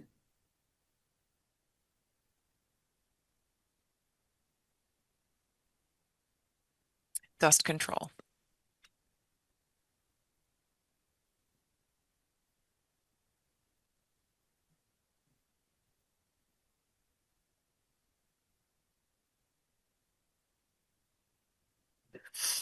but Commissioner So I Pepitone. guess number go 20, back- Commissioner please. Basserman, to kind of wind this up, because we've been beating this one pretty good. Yeah. Is the action here to continue and modify cease and correct 260701 for the issuance of a letter to the applicant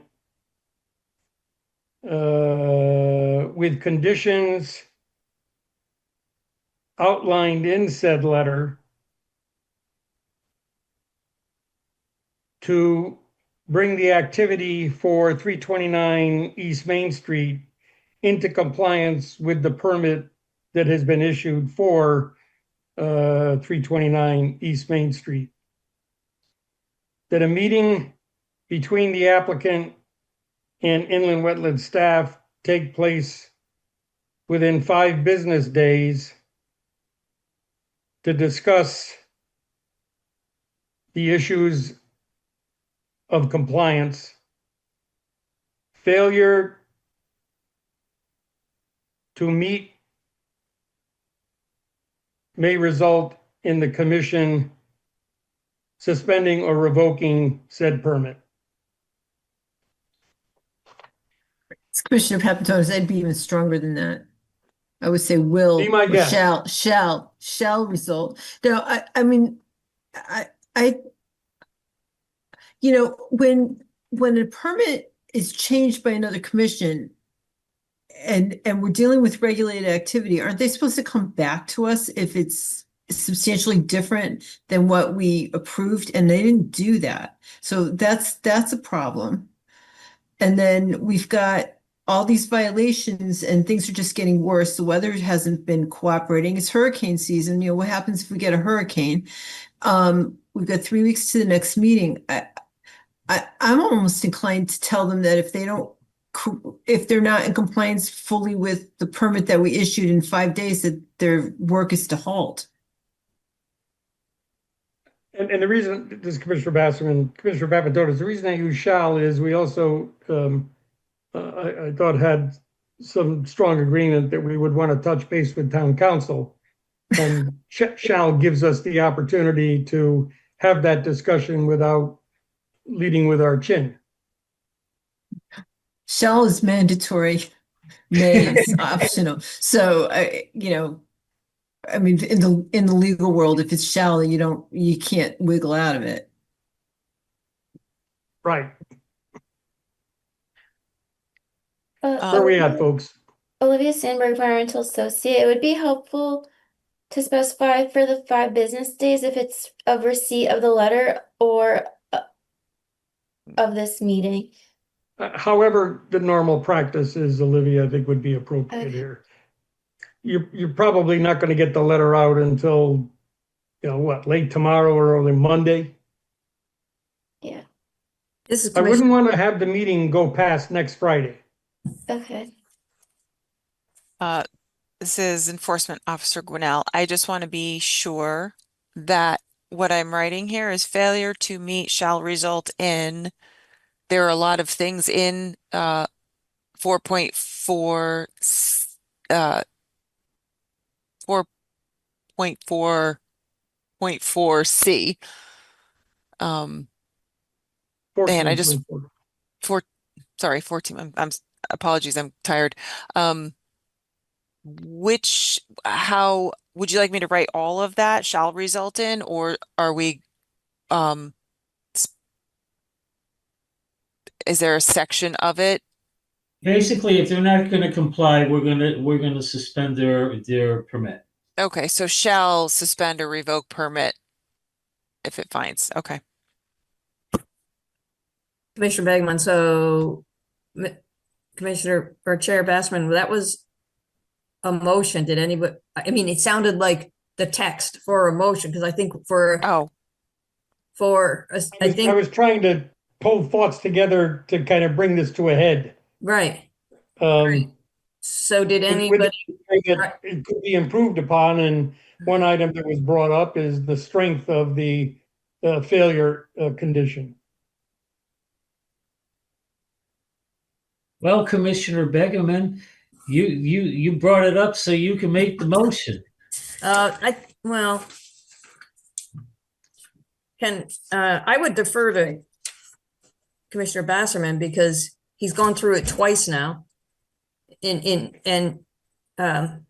you don't mind, if I could try it, but I don't have the number in front of me. Yeah, let me give it a shot, and then we'll take friendly amendments as the case may be. Yeah. Regarding cease and correct 260701 329 East Main Street, the contamination of the stormwater discharge into the wetlands, which is a continuation of the show cause hearing from July 9th, that it would appear that we, that we continue and modify said cease and correct order, because it would appear there are a number of violations of the permit as it exists.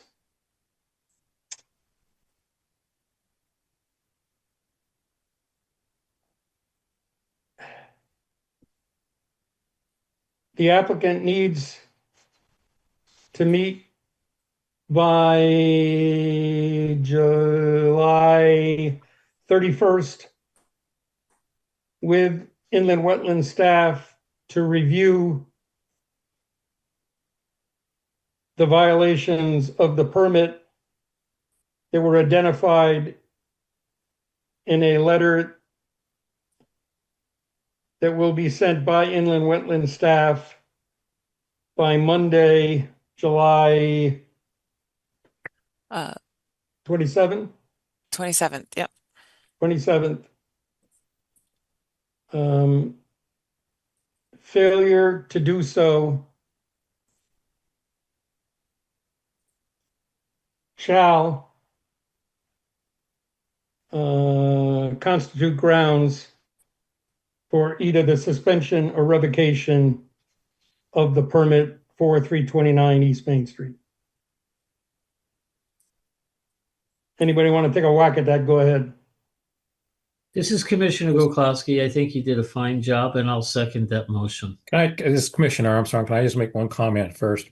I think if we're telling them that it shall result in the revocation or amendment of the permit, we need to make that decision now, because the way it read, it actually sounds like we're going to have another meeting, at which time we may decide to do it. So if we want to threaten them with revocation or suspension, we need to say that the commission, we need to vote on it today and say we will, if they don't comply, then we will revoke.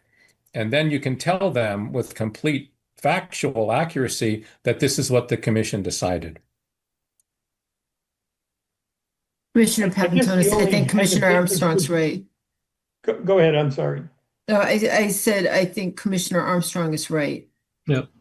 This is Commissioner Sotomayor. Isn't that what the motion is for? If we vote on it, if we agree with it or not, the way that Commissioner Basserman proposed? This is Commissioner Bassett. My concern is, we also talked about, and I thought it was a good idea, that we touch base with town council, because this is a, pretty significant step. One that this commission has not done frequently. And before we get ourselves in a position that may be more difficult to undo if conditions come up at that meeting that might alter our thinking, it gives us an opportunity to discuss with town council before taking a significant action like voting tonight. Right. This is Commissioner Armstrong. I agree. That was one of my earlier concerns, is that we don't want the applicant to raise any due process concerns. And so I would clear this with town council, what we plan to do first, and make sure that he's okay with it. And then I think we can do it. Good thought. So maybe I would amend the motion that that tomorrow discussion needs to take place between inland wetland staff and town council regarding the continuation and modification of cease and correct 260701, as presented at the inland wetland meeting of July 23rd. This is And Commissioner then if we Papantonis. get the commission, then we get Bill's sanction, then we can send a letter out on Monday. This is Commissioner Papantonis. So do we have like an emergency special 5-minute meeting after town council, if town council gives us his blessing, just to vote on it?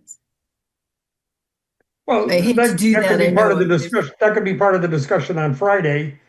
And, you know, we could have a special meeting. I think there's a 24-hour notice. Olivia, am I right on that? There's a notice period, correct? In person it's 24, over Zoom or asynchronous, it's 48 hours. Okay, so all I'm saying is, yes, we can do that. I think we have to be in compliance, however, with what our statutory process obligations are. Enforcement Officer Gwinnell, I have a question. Presume that there is a suspension or revocation of the permit. What does anyone know what actually happens after that? Like, do they come back through? Is that sort of a town council question? Is it a fine question? Is that what we're talking with town council about? Yeah. Or you guys are deciding on? Okay. This is new territory. Okay. Yeah, this Commissioner Armstrong, I mean, I agree. I think there's a difference between revocation and suspension. And so, I mean, revocation means they're gone, and they have to restart. Suspension just means they can continue once we clear them. So we need to make sure what we really intend here, I think, because I don't think the two are interchangeable. This is Commissioner Bestman, and there may be more simple solutions for stockpiles, stormwater management, et cetera, than the particulate PVC stuff. So we may not have a straight path here. Is there a second? Commissioner Goklowski, I'll second that. This is Commissioner Begeman for discussion. The question: uphold and modify. Our modifications are basically that they have to meet, right? Those are the modifications, and those count as modifications. Doesn't have to be modifications in the physical things they do. Right. Correct. Okay. At least that's the way I intended it. Okay.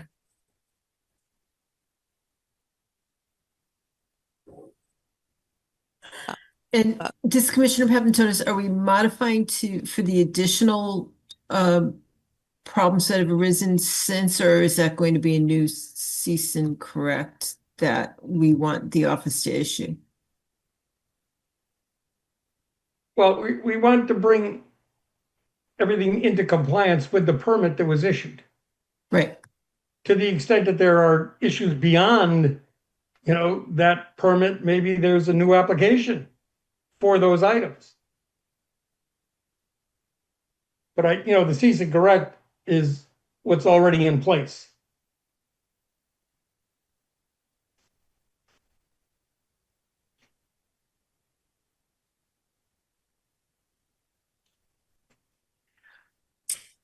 We ready to vote?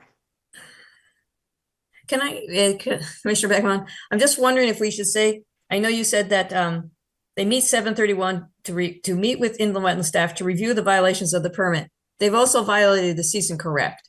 So I wonder if we should add that in there, because there are things in the cease and correct that weren't in the permit. So if you're friendly to that. Good catch. Yep, I'll accept that amendment. Commissioner Goklowski? Commissioner Goklowski votes yes with the amendment by Commissioner Begeman. That's a second.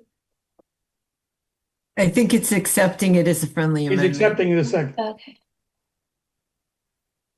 As the second, I guess I should say. Okay, any other friendly missiles? All right, we're going to take a vote. Commissioner Begeman, Commissioner Begeman, aye. Commissioner Papatonis, Commissioner Papantonis, aye. Commissioner Armstrong, Commissioner Armstrong, aye. Commissioner Wall, Commissioner Wall, I. Commissioner Sotomayor, Commissioner Sotomayor, aye. Commissioner Gokowski, Commissioner Gokowski, aye. Commissioner Basserman, aye.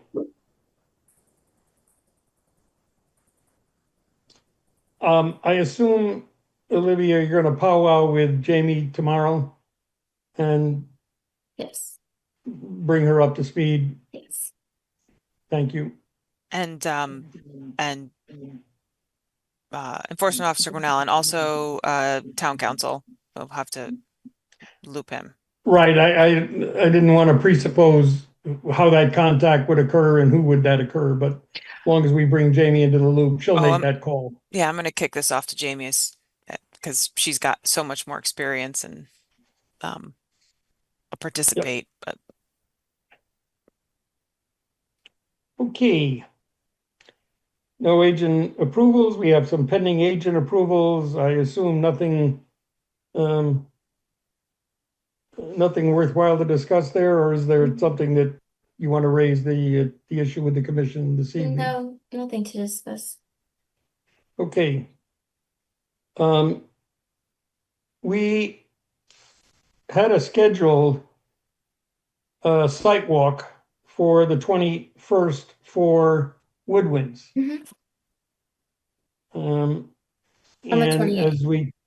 as we talked about before, that date that we picked for the site walk, I don't know how we identify it because we don't have it on the agenda. But we're also going to be doing, it looks like, a site walk for whatever that item is. What's the inland wetland designation for that, Olivia? I think it's, sorry, Enforcement Officer Grinnell. I think it's 25-11-1.